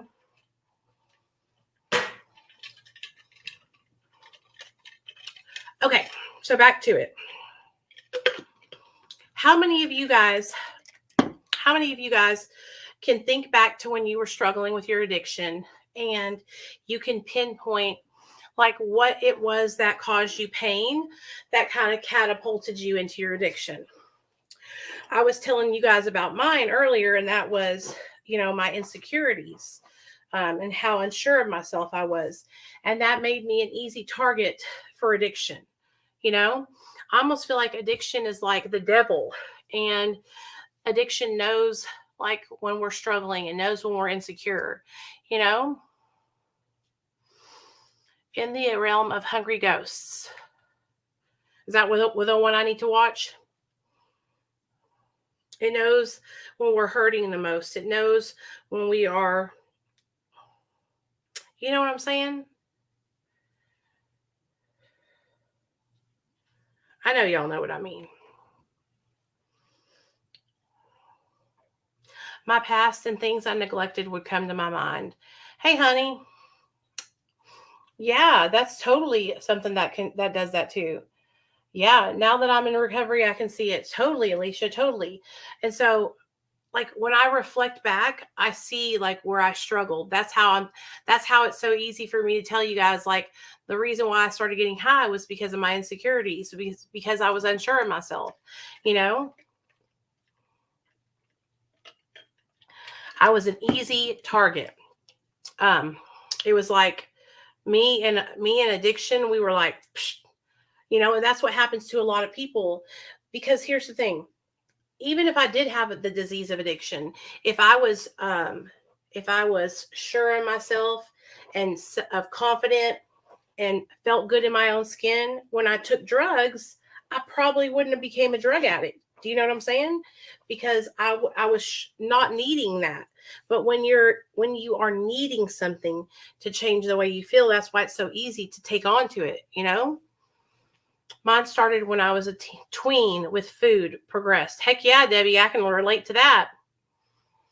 It's his book. Oh, okay. Gotcha. Yeah, I started out with food also.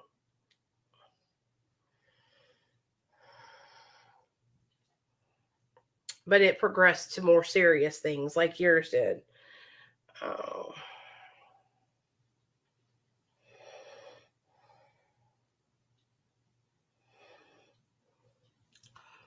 Trauma for sure. I won't go into detail, but I had a lot of trauma. Hey, Clarissa, I totally understand. Thank you for sharing. Did you guys see Hey, Clarissa, I totally understand. Thank you for sharing. Did you guys see the video that I was showing earlier when we were live on TikTok? I was showing you guys about Amanda from Soft White Underbelly. So this young lady passed away because of trauma, because of a traumatic brain injury and trauma from the disease of addiction, from her being beat to death on Skid Row over and over again. And she had gotten sober for like 6 months or something, 8 months. And I don't know if you guys watch Soft White Underbelly on YouTube, but he had done 2 updates on her and she had gotten sober. Well, she was sober for 8 months and she just died out of nowhere. Okay. It was from a seizure disorder. She never had seizures before. Never had them before in her life. Because of the beatings, because of the drugs, all of that, she had a seizure and it killed her. And that was a direct result from her drugs and the beatings that she got when she was living on Skid Row.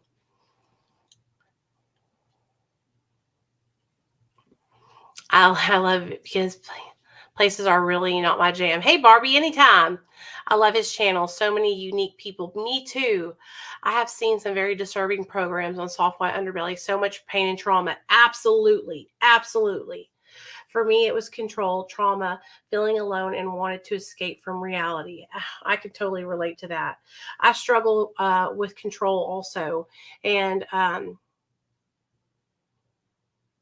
it's really easy to me, especially to go off the deep end with like starving myself, where I won't eat for like 2 or 3 days in a row. And then I will get so hungry and then I will finally eat something. But the reason why I withhold food from myself is because I beat myself up so much about my weight. And so I'll go through these stages where I'll think, okay, well, I'm just not going to eat. I don't deserve to eat anything. And I will withhold food. Deaths of grandparents 13 days apart than your brother. Damn, Debbie, really? I will do that. I will withhold myself, keep myself from being able to eat. And then I will totally binge. I have seen some very disturbing. Oh yeah, I read that. Yes, I have no control. Same, Kylie. So I will try to control it by, like I said, by starving myself. And then after that, when I starve myself for so many days, then I will go the opposite way and binge. And so that's why I've been trying to get help from my doctor about with my food addiction, but my doctor keeps blowing me off. And so that's why I'm trying to get a freaking psychiatrist, you know?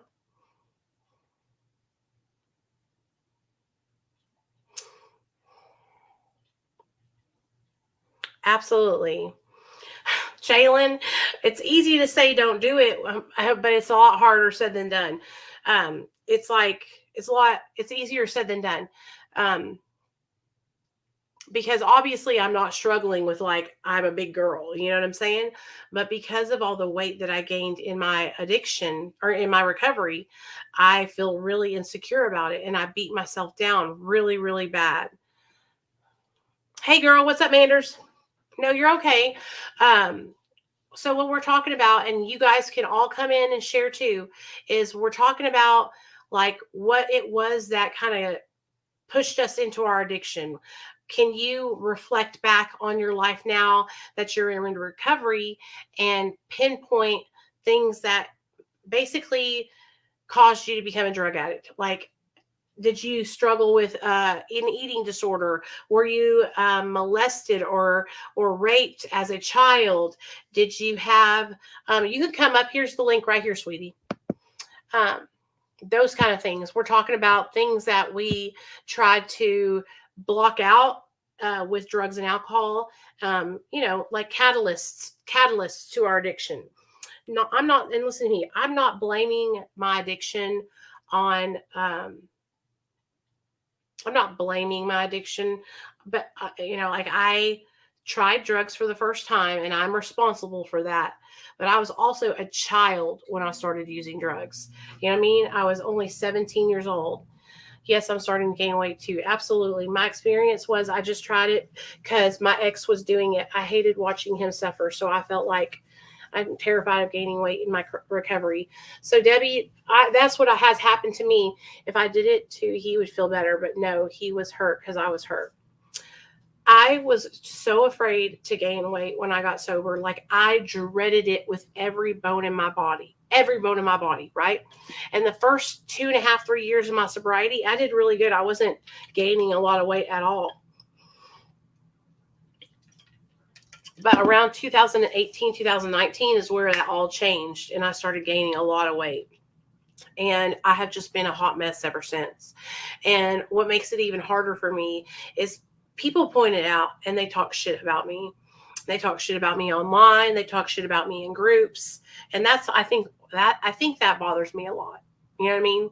I know it does. Do subs make you gain weight or is it recovery? It's a combination, Kylie. They do make you gain weight though. I go through manic episodes and have no appetite. When I'm depressed, I eat too much. You can't tell that it bothers me? Well, good. I'm glad. I try to not let it bother me. That's why I continue making content. Now, if it bothered me really bad, I wouldn't be able to post videos and stuff. But I will put myself out there at the expense of myself being hurt to help other people. I didn't have any of that as a kid. I had a good childhood. I don't know why I started. Maybe to fit in. I don't know. But as I got older, I definitely have those triggers from different things that have happened to me. Barbie, I had a great life too. But I will tell you that, like I said, the triggers for me to use and to stay using were the insecurity, the low self-esteem, all that. Okay, y'all. Hey, Manders, what's up, girl? Not much. Hey, everybody. It's been a while since I've been on here. It has been like a year and a half.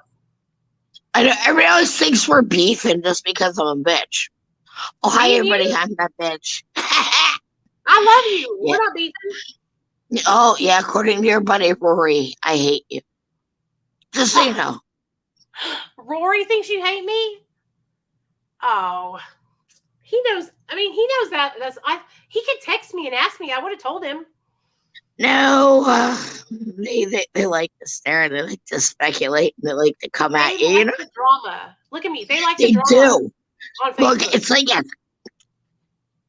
that's all because they want to be in the business and they want to gossip. So that's why I don't even go on. I don't even go on Facebook. Like they can be over there gossiping and talking shit. I don't even go on there anymore. Yeah, you gotta start a new LinkedIn. Like pretty much, LinkedIn is like the best way to go because it keeps you away from all the drama. And it's like I'm very proud of you for what you're doing right now. Okay, like me and you we always want to catch up and talk, but you're always busy because you're doing a lot of live feeds. Yeah. Now you and me, you said about the like, the peer counseling and stuff like that. That's what I want to start. I'm going to talk about right now. Okay. Because like I was watching what you were talking about. I'm taping this on my TikTok too, so I'm going to let them see you too. Okay. Not a problem. Not a problem. Okay. But basically, with you talking about the issue with the eating disorders and stuff, like I've known you for forever, and I do notice a pattern. It's like you go about things, and this is where we come into play. We can start and show these people exactly what we do as a team. Because I'm tired of all the bullshit and the speculation. And like, this is not going to be a PG-13 and a politically correct chat, because we're dealing with a very serious issue, especially with your eating disorder. I mean, like, to be honest with you, here's my thing. As a peer therapist, okay, and as your friend, I have known you for forever, okay, and we've always kept it real with each other, and I've loved you for everything you've done, because you give it your all, and that's why you've always been a renegade. And it's like with your eating disorder, you sit there and you get so down on yourself whenever other people sit there and they bring you. And it's like you're not unhappy with your weight. You're not satisfied with your weight. But you're so caught up and unhappy and everything else that's going on around you that you have no control over. The only thing that you are in control over is whether or not you don't eat or whether or not you do eat and how much you do eat. So basically what it is a manifestation of our addiction going into something that we can control. Oh, yeah. Now, and it's basically every addict goes through it. It's like none of us completely are cared for our addiction. You know what I mean? Like me. Yeah, absolutely. I'll tell you straight up what I'm addicted to. I'm addicted to calling people out. Is it not true? Yes. Okay. I'm addicted to being a bitch online. But listen to me, but that's not hurting you. You know what I'm saying? Like, Exactly. I know, but however, here's the thing. Okay, but you see my thing. Okay. Yeah. Now, you want me to tell you what the craziest part about it is? You think that I got my shit all in check, but let me tell you a secret, okay? I just have a better grasp on my shit than most people do. Like, legit, if you knew what I was going through right now, like, in the past 2 weeks, I lost my dad through COVID. Damn. Lost everything, I'm sorry, girl. Hold on. And it's like everything just automatically goes up in the air. Okay. And I'll legit tell you guys exactly, because I'm very transparent, and I'm glad that this is actually, I think, divine intervention, to be honest with you. Because like right now, as us being addicts, and that I've got a situation where I have my sister who's an active addict. She's on meth. Okay. I'm actually getting ready to make a big decision and completely quit my job after 13 years and go up and help her take care of her daughter and help her get her life together, leaving everything I know here. A 13-year career and everything to pay it forward. Okay. Now, with that being said, everything that we do is scary, right or wrong? Yeah, because we don't know it. We're unsure of the unknown. Exactly. It's easier to start and go back into the patterns that we know. So when I sit there and and me and you try to catch up and we try to reach out, you always sit there and you try to figure out as many ways as possible to figure out how to make yourself happy. And in the long run, we don't make ourselves happy. We try to overcompensate by helping out others because we feel so out of control of what's going on spiraling. Because I know that's how I feel. Like, My you know, food, legit. my eating disorder, me not being able to control my weight is a hard problem for me. And a lot of the times I will not eat for days, and that's what also is a hard problem for me, is I'll withhold food from myself, and then because of that I will end up binge eating and binge eating and binge eating. And also I think a lot of it that bothers me is that normally I think I'm beautiful. I think that a lot of the problems is people commenting about it and making fun of me for it has brought it to the forefront of my mind. Do you know what I'm saying? I've always It struggled with my is. weight. It's Always. exactly. It You is know? because look at me. You remember me. Whenever I first started off on the formats, what did I do? I was very happy. I was constantly singing karaoke. That's all I did. Hold on a second. You know what? Let me come back. I gotta take this call. All right. Okay. All right. Love you. Come back. What I was going to say is, sorry. Okay. What I was going to tell you guys is, I know I'm beautiful. I know I'm beautiful. Look, I look at myself every single day. I think my face is gorgeous. Okay. But what I want to do with my weight is because so many people have been bringing it to my attention online, because a lot of people comment to it about it, it has started to bother me and make me insecure about it. Okay. And so I want to get my body right. I love my face. I think I am gorgeous.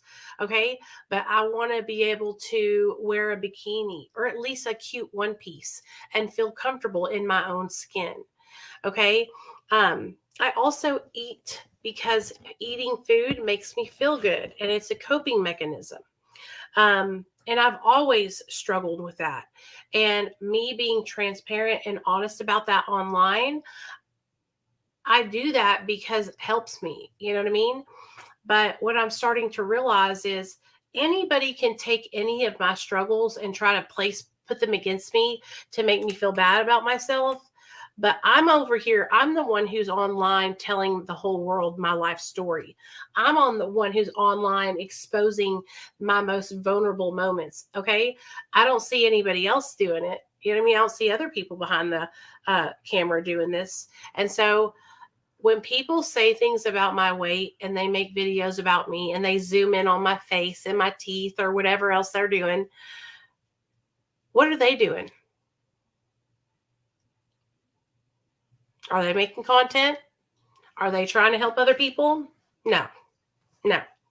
It's really easy to critique other people and to say things about other people's appearance when you're sitting on the motherfucking bench and you're not even in the game. You're not even fucking playing. It's really, really easy to comment and make talk shit about people when you are not even allowed in the club. All right. And that's what's being done to me. You can't even fucking get in and you're commenting about my weight. You don't even make content and you're commenting about my weight. You are literally you're not married. You don't have a fine ass husband. You don't have shit and you're commenting about my weight. So you're not married, you don't have a fine ass husband, you don't have shit, and you're commenting about my weight. So you're not married, you don't have a fine ass. You're echoing. Yep. Oh, there you go. Go ahead. Sorry, I was listening to you give I it was to him. talking on. Oh, hell yeah. Now, and she's right about that, okay? And that's the best thing that I want to tell you. What I've learned throughout everything, and you guys, for those of you that are familiar with me, I have dissociative identity disorder. And I get bullied a lot, and like I pretty much, I don't care. I write comic books, you know, I've been on Love and Hip Hop. Like, there's a lot of shit about me you guys don't know. Like, if you knew half the shit that I've done for this recovery community, you ain't got shit on me, okay? Like, legit, no lie. Like, when you talk about you'll remember somebody, Nikki can tell you I'm a historical figure, literally. Oh I am yeah. one of the women. I'm one of the women that you will remember in history. I'm not a fucking ego. I'm not anything. But I did start the first national walk for recovery for dual diagnosis. And a lot of shit you see out here about transparency and stuff in the media, and a lot of the information and stuff that's being put out here through the artists and stuff, well, you shouldn't sleep on who you talk shit about, because it's just like this for me. Okay, when we say dreams can come true, Nikki, you already know. And this is something that I want to do for you. You already know that I don't talk shit whenever I stare and I come on your feeds and stuff, and I don't Right. take them out. Now, I've been sitting here offering you an opportunity for quite a while, and I want you to take time to think about it. I legit have an offer up in hand that I would like to give you on behalf of what I'm working with It's a Movement and Roku TV. And I want to basically sit down and come and visit you and talk to you about setting up a podcast where we can actually talk about our mental health aspects of it. Not in the aspect of of with you tapering down and stuff like that. But I want to sit there and I want to actually take you up and exalt you like we've always done. But I want to take you on as one of my own personal studies, because you're very well aware of what I'm working with and what I've been doing over the years. And I want to start you out on your wellness recovery action plan, because I see a lot of people offering you false hope that don't sit there and take the time out to be like, hey, are you really okay? I know what this community is about, and it's about people that take advantage of us. Yeah. They want to take our stories, they want to manipulate it, they want to flip it, they want to get us out of the fold. They want to get us out of the fold because they can't be original. Okay. The thing about you and me is we're original. We don't care. We have nothing invested in it. We have the only investment is we want other people not to go through the shit that we go through, because it's very fucking lonely. And like I said, if you don't like me swearing because I'm it's supposed to be ladylike, well, No, I don't I mind probably. that. Oh no, I'm talking about the followers and that, but I'm gonna say Oh, I'm gonna make you a joke. I used to sell my ass at a truck stop. Okay, so I probably sold my couth along with it. That's all I can say. What can I ask you a question? Like, I think the reason why there's some people it's only on Facebook that are talking shit about me. I honestly think it's because they know that I am sensitive and that they get a reaction out of me. It is. They don't do it to people they don't get a reaction out of. No, they don't. And you want me to tell you what the funniest part about it is? It's also okay. Oops, wait, did I say that out loud? Yeah. Did I say that out loud? Oh, damn. Oh, damn. Why do you think that? Because he follows me. You know that, right? He does. Yeah, he follows everybody because the fact he's a gossip whore. And I'm sorry. He told me that I was expendable in the community. And if he wants to say that, I'm talking shit, or if Carol wants to come at me, she can bring it on. Because I'm going to start pointing out exactly what the hell is wrong with this. Okay. There's a time and there's a place for everything. Okay. If we continue to harp on shit and bring the light, we're not pointing out the people that are in harm's way. Carol Stern tells us all not to start and bring Saul Kane into it, because Saul Kane literally goes and puts himself into everybody's heads, okay? Like, legitimately. and he's very good at it. And it's because misery loves company. Do I love Saul as a person? Yes. As an individual, do I think he's a piece of shit? Sometimes, yeah. Okay. I just don't understand, like, what I don't understand because is of the fact that, okay, what did they get out of it? They get power. Okay. They're narcissists. out of messing with me, though. Like, I have nothing. Yes. They're not going to It gain doesn't anything from matter. me. It doesn't matter. It doesn't matter. They're gaining power, okay, because it's bothering you, right? Because you're talking about it. So basically, you're losing power over what?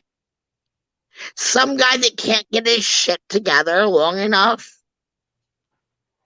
You know, like literally, all he can do is bully people online. Yeah, I don't like that at all. No, I thought. Well, look. Okay, here we go.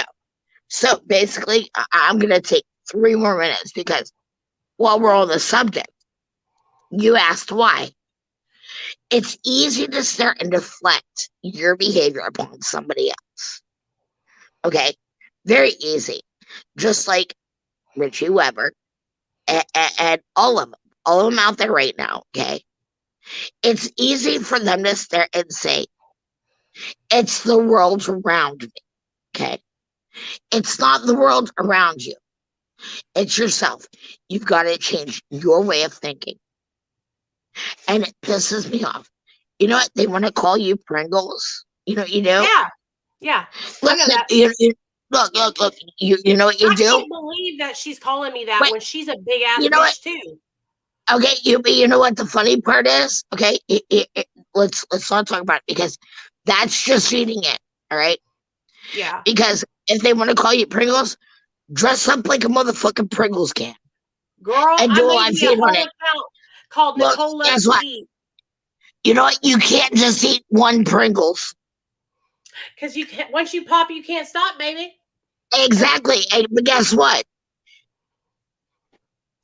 If you only got one good story that consists of some guy that's got pimples on his, pubic hair that you got to repeat. I seen that. Like honestly, no lie. I no lie. believe Okay. what I was seeing when she was posting all that stuff, and it's like, well, but here's the thing. Laser focused on it. Like, I don't get it. Exactly. Well, here's the thing. Okay. You're focusing on that. Okay. Meanwhile, you've got rapists. You know, the people that we dealt with. There are literally people out there that are really doing illegal shit. Really, there are real body brokers out there. Like, I'm not a body broker. Okay, look, I'm gonna be honest with you. Look, I'm gonna be honest with you. Okay, if you want to start and get technical about it, and you want to get fucking labeled about it, right? And like I said, I do use the F word a lot. Just consider it Tourette's. It's not Tourette's, but hey, look, we all gotta be something in life. But it's legit this. Okay, if you look at body brokering, we are getting paid to do a job to help out other people. Are their bodies involved? Yes. Are we getting paid to sit there and get them help? Yes.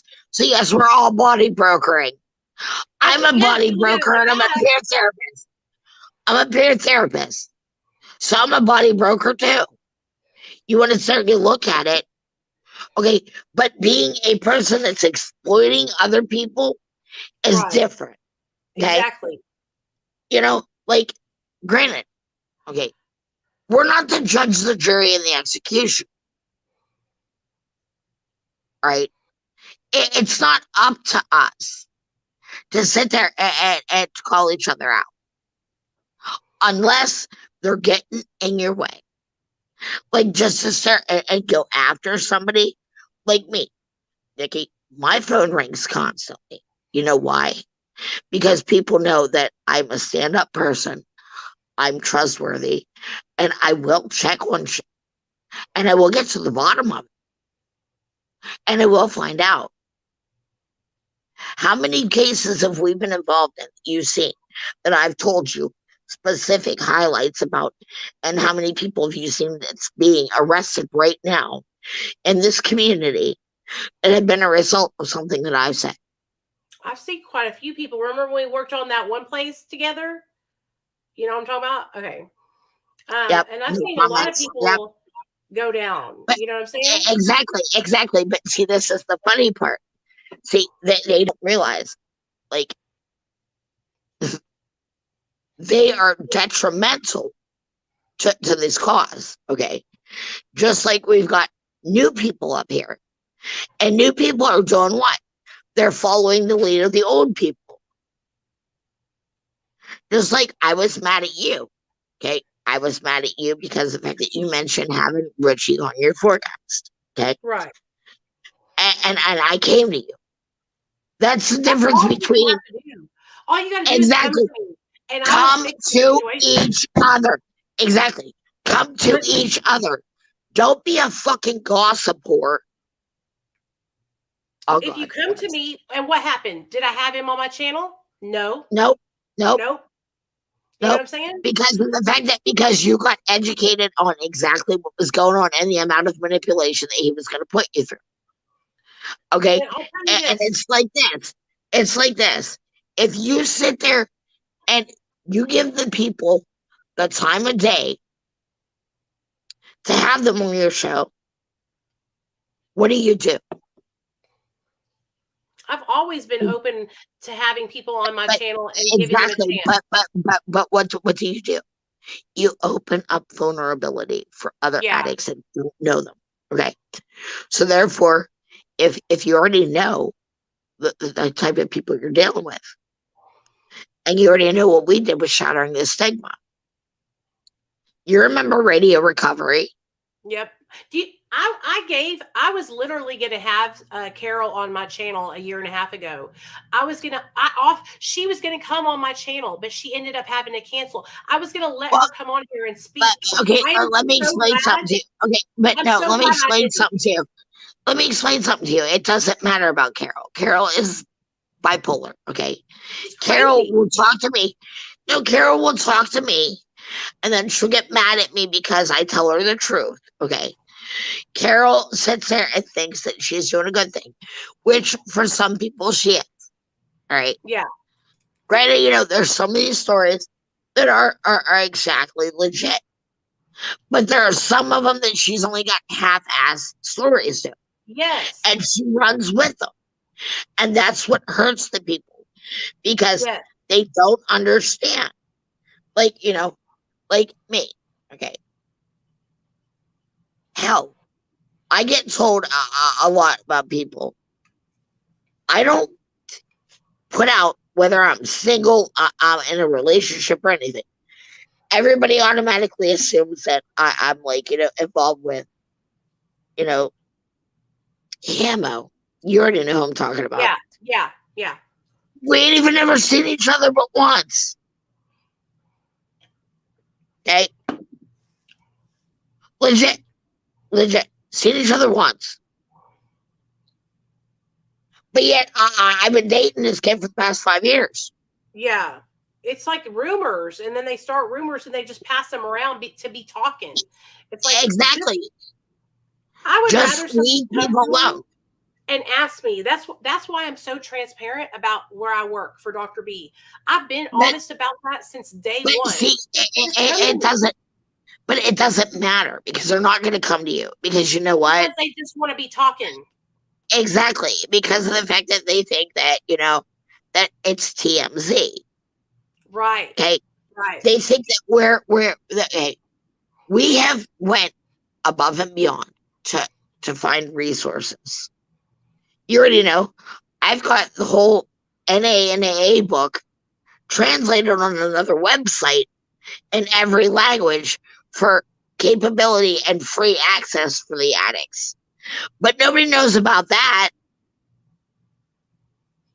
Nobody knows about the statewide database or the statewide database for free resources. Why? Because you're too busy texting Richie Weber, waiting for him to get back to you. Speaking of which, I can stare and I can legit call this asshole out right now. I messaged him 3 weeks ago. Now I'm going to let you guys know. here's a problem. Here's what I do in the community. I legit go and ask these people questions, and I do research to find out if they're really legit in answering service or if they're legit like me. Okay, you see my number and you see everything that comes up. You call me, I answer my phone. Yeah. This is not a, if you please leave your name, number, and a brief message, and your Right. medical insurance number, and your expiration date, your date of birth, your drug of choice, all of this information, I'll get back to you in a speedy response. 3 weeks. Okay. Damn. If I was in really crucial desire need, do I have 3 weeks, Nicole? No. Okay. It's dire. We need to get people in. That's why even if it's the nighttime, I try to make sure I answer my phone. I'm gonna tell you though, it's the hardest thing because people get so upset if I miss one call. You know, I check my voicemail sometimes, and I dread checking my voicemail because I don't want to miss any calls. But this is the thing. This is what people don't understand. Like, remember when we were trying to put in everything in play, where we were organizing people to actually answer and like actually suit people that were more capable of being helpful assets to it. And then what happened? Everybody started going ego. Yep. Started Kickstarter funds for t-shirts. Then started taking and manipulating and removing pages. And that's another thing, okay? They take away the power from you because how many times have your pages been gone? Oh God, so many times. What is the most? I took down Real Talk Recovery. Totally took away the Facebook page. It's I know, but look, how defeating does that make you feel? Oh, it sucks. It does, because I look. hate losing my pages. Okay, but look, how do you think I felt? I've lost 14. I've sacrificed over the years. That sucks, man. Do you realize how many followers that I really have? That's what happens. You got to start all over again, man. It sucks. Well, but the funny part is this, okay? You don't have to start all over again. You just have to have a good team to make sure that you all pull each other up. Right. And that's the thing about it. Okay. We are so busy focused on the ego of the I. Yes, it does take you and your courage to get through, but it takes a strong team of leaders to be around you, to hold you accountable, and to also be your friends and stare and be like, look, I think you're screwing up, but this is what I think is going on. And I want to ask you if you're okay, because I see you struggling. Not to be like, hey, did you see Pringles' ass on the live feed last night? Girl, she had her some Red Lobster. I'm always eating on my lives. I mean, yeah, I'm doing good. Wait, hold on a second. And she had Manders on there, and Manders actually hit her vape pen in front of everybody. Oh my God. Oh, that's what happens all the time is I have people posting about me because I eat. That gets on my nerves, but I'm okay. I mean, it's not, I'm not going to be, honestly, this is what I did. I blocked Carol so I don't see her shit no more at all. The only way I see this, okay, look, okay, check it out. Don't give her the benefit of the doubt to block her, okay? You know why? Take power back over it. Because you know what? I have to do is I have to not watch her stuff, because if I do, it gets under my skin.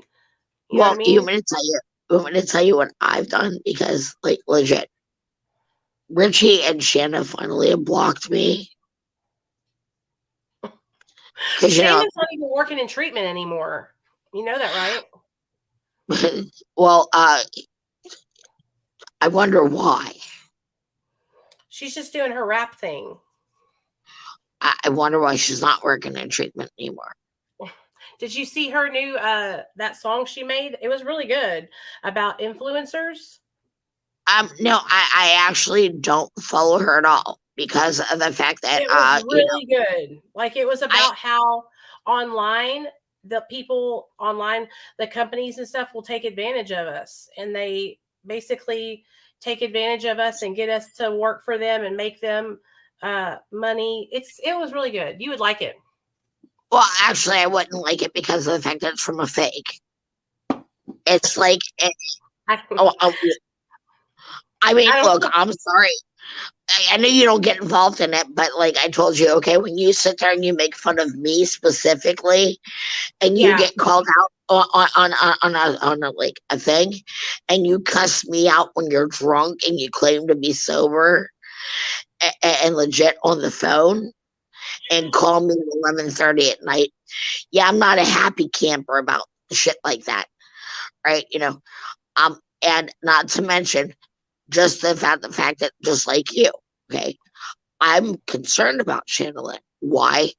Because I think that she is completely spiraling. You want me to tell you why I know? Because I've been there. Do I think that she has a personality disorder? Yeah. Dissociative identity disorder, we've already talked about that. 0 to 6 traumatic incidents, there's no. You know, PTSD and shit like that. But however, you're aware as well as I am with the manipulation of all the scripts, with how many times she's been involved in all the cruddy, you know, corruption. And that's bullshit. Okay, I'm gonna sit there and say the influencers because I'm gonna call it a spade in this one. You are a common denominator in this. So basically, you're the one that was influencing all these people, and you're still continuing to be fake about it because you're letting your ex-narcissist boyfriend continue to use you and monopolize you through your following. So basically, it's neither here nor there. And, you know, I don't like talking shit about people, but I just call it like the facts. I mean, it's not being ignorant. It's not being disrespectful. I respect people as people, but I don't respect whenever they sit there and they're disruptive to the community. And it's just like, it's common sense because you've seen Chad Sabora. You've seen a lot of important people that have came out, and you've even seen in TikTok because of how the false, you know, propaganda from us is hurting the addicts. Yeah. And that's really bad because, as for you said, influencer, right? Big thing on Fox 5. They had a thing. Do you know what the number one thing going on right now that we need to be aware of with our teenagers? Due to TikTok influencers and social media and Instagram, there are 11 and 10-year-olds out here self-diagnosing themselves with personality disorders. At the age of 10 and 11, you are still finding yourself. You're still... Dude, it's like a fad on TikTok to have BPD. Yes, yep. And you want me to tell you what the worst part is? It's because of, unfortunately, us. Yeah, they're little kids are looking up to us. I know. Exactly, because you got this, okay? You got, my name is Mandy. I'm bipolar. You can look at me. Now I gotta sing along and have some fun on TV. You can laugh and you can play and we can laugh all day. But when you think you are okay, you know you're crazy anyway. Like, legit, okay? And people are like, yeah, like that's gonna be the next number one hit on TikTok. It's tick-tacky, okay? Tick-tacky. We have these formats to stare at and take them serious. Okay? TikTok is a whole new breed. Yeah, TikTok. I love TikTok. You mean to say what I love TikTok for? My comedy. Yes. My comedy. Okay. Do you have an account? Are you making videos on TikTok? You are? Okay, I gotta follow you. I don't know which account I'm gonna be using yet because you gotta call me after we get off here because I'm gonna tell you something really important. Okay. You're gonna be proud because it's just like kind of like secret ops type shit. I'm proud of you, Manders, no matter what. I'm proud of you for staying sober. You know what? I'm proud of myself for being able to stay sober. And by the way, what do you think about Joe bringing crack back to America again, or making crack great again? It's a harm reduction thing, and I think that it's not just about the crack pipes. I think he's doing all kinds of things to help harm reduction. You know what I mean? Some people are saying this. Hold on. Some people are saying this, that it's like back in the 80s, how they started giving all the minorities crack cocaine, and that they're setting them up to do that same thing. It is. It is. It's the same thing that they did back in the Reagan. Look, let me tell you. Look, oh my God, I love you. Because I'm like legit, I'm legit writing an article about this. You know snowfall and all that, right? Okay. Mm-hmm. All right, and this is something that we're gonna have to do a live feed about because this is like very interesting shit. We'll have to do this like tomorrow for like an hour. You know that I'm always on here. You can come on here anytime.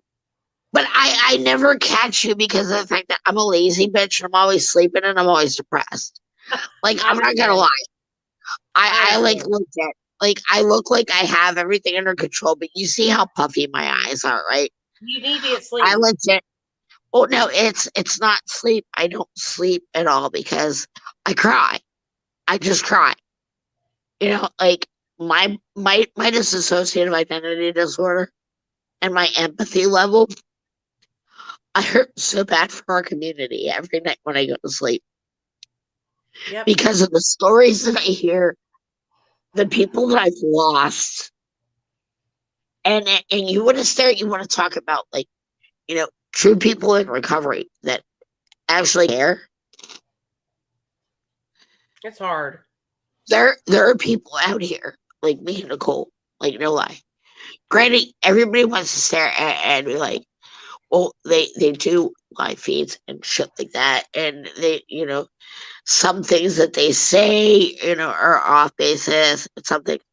What you don't realize is it's so lonely, and it's so hard because whenever we can't do anything for ourselves, it makes it feel so much rewarding when we've got you guys. Okay, yep.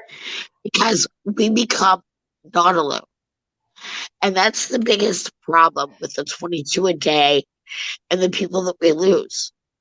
Because if we have more meetings like this where we reach out to each other and instead of talking and focusing on, you know, the other things that people are saying about us. Right. And all the other stuff. And just be like, you know what? Today I had a really, really rough day. And this is what happened to me. But I'm grateful because I made it through. I was resilient enough to find a reason to smile. Throughout everything that I go through in life, I can always look in the mirror and say, damn, you're strong. You might feel weak right now. You might feel weak right now. But in the long run, you've got this. And if you want to stare, you want to call your plug, do me a favor. Call me first. Absolutely. I can guarantee you I'll have your ass laughing within 3 minutes. Yep. Now, You can will. I say? Now, can I say that it will be the most appropriate conversation? Nope. That's okay, Um, though. That's what it's all about, helping each other. exactly. Like it's like this. Okay, I don't go to school to be a licensed therapist for a reason. I'm very inappropriate. I would probably be the first one to start tell you you really think that you got it bad. Well, then act on it. But if you don't want to act on it, then sit down here with me and let's figure out something to do. But my drivers just got back and you know I'm at work. So I'm going to let you hop off here. And I've taken enough of you guys' time. And hopefully, like now that we've established it, I'm not mad at you and I'm not after. Oh, yeah, by the way, I'm Virgil Sue, just in case you didn't. I love you, okay? Thank you for not.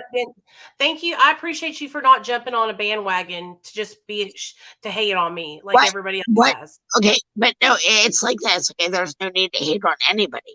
Literally, okay? I have no need to hate on you. Like, do I dislike some of the actions that you do? Yeah, because I worry about you. Like, do I think, and how many times have I told you to slow down on all of the lives? Yeah. Because you overwhelm yourself. Because you do. And I do. that's one thing. That's one thing I advise all followers. Okay. Instead of going live, because me, every time that I start to have a problem, that's what I want to do is I want to go live. But instead of going live, I record myself on my videos, and then I start and I limit it to once a day to go and do a feed, and then I wait. Yeah. So maybe that's something that you might want to take into account. Like, like actually, you know what? As a matter of fact, that's what I want you to do. I've got a renegade challenge for you. Okay. Okay. 2 YouTube feeds a day. All right. One in the morning and one in the night. And I will catch the one in the night and I will participate in half an hour. Right. Okay. And 3 short TikTok. I can do Those that. 3 short TikToks. One in the morning, one at lunch, and one at dinner. I can do that. And the other part of the challenge is this, and I know that this is going to be something difficult for you to keep up with because you have a hell of a time telling me you're going to call me and you're not calling me. I do. I'm the world's worst. I'll text you all day long, honey, but talking on the phone. Yeah, but see, me, I can't text because with me, I come across like everything is dysfunctional because I'm like legit writing 130 articles at one time. Like, I want to show you something, all right? Show me. And this is funny because I'm going to show you. I legit have about 475 of these. No lie. Do you work overnight? I work overnight and during the day I'm always here. Okay. This is one of my sites, all right? Oh, Oh wow. Posts. Yep. Okay. All posts. Right. 25 drafts scheduled. None. Okay. Protected addiction versus pseudo addiction. Dear Jane, Cinderella, Project Dual Recovery, rap without DMX over the years. Okay. That's one aspect of it. The other ones that I have are Loose Cannon, which involves comic books. And you already know my comedy shit and all that stuff. Yeah. And you already know we've got so many different things and resources that me and you can work You need together. to make a list. I need a list of resources that I can give out to people when they call, honestly. Well, and to be honest with you, what I would like your help with, to be honest, if you want to, is I have a hard time organizing things. Mm-hmm. So if like maybe so to help avoid you like going live, maybe that's something we can work on. While you want Okay. to start do a live feed, me and you can do like a feed where me and you are in like FaceTime, and Oh we can yeah. figure out we can I can figure help you out organize stuff up. exactly, and that's why we can help each other, because you're still going live and you're still, you know, doing something that you like to do, but you also have somebody to hold you accountable, and we're also doing something resourceful to give back to the community. So we're Yeah. paying it forward, we're bettering ourselves, and I gotta go. Police call. Love you. I love Love you. you all. All right, Bye, baby. good night. That's Manders, y'all. She's good people. She's one of the people on Facebook who actually didn't jump on the bandwagon of this person who is like basically slandering my name all day long online. And I'm grateful that she has stuck up for me. But anyway, what do y'all want to, let's talk some more. I'm not really tired yet, or I'm tired, but I'm having a good time staying up and talking with you guys. So in fact, I know what I'm going to do. I'm going to wrap up the YouTube live. I'm going to stay over here on TikTok. So for those of you guys that are on my YouTube channel, come over to my TikTok account. It's Discovering Nicole. All right. Love you guys. Be good.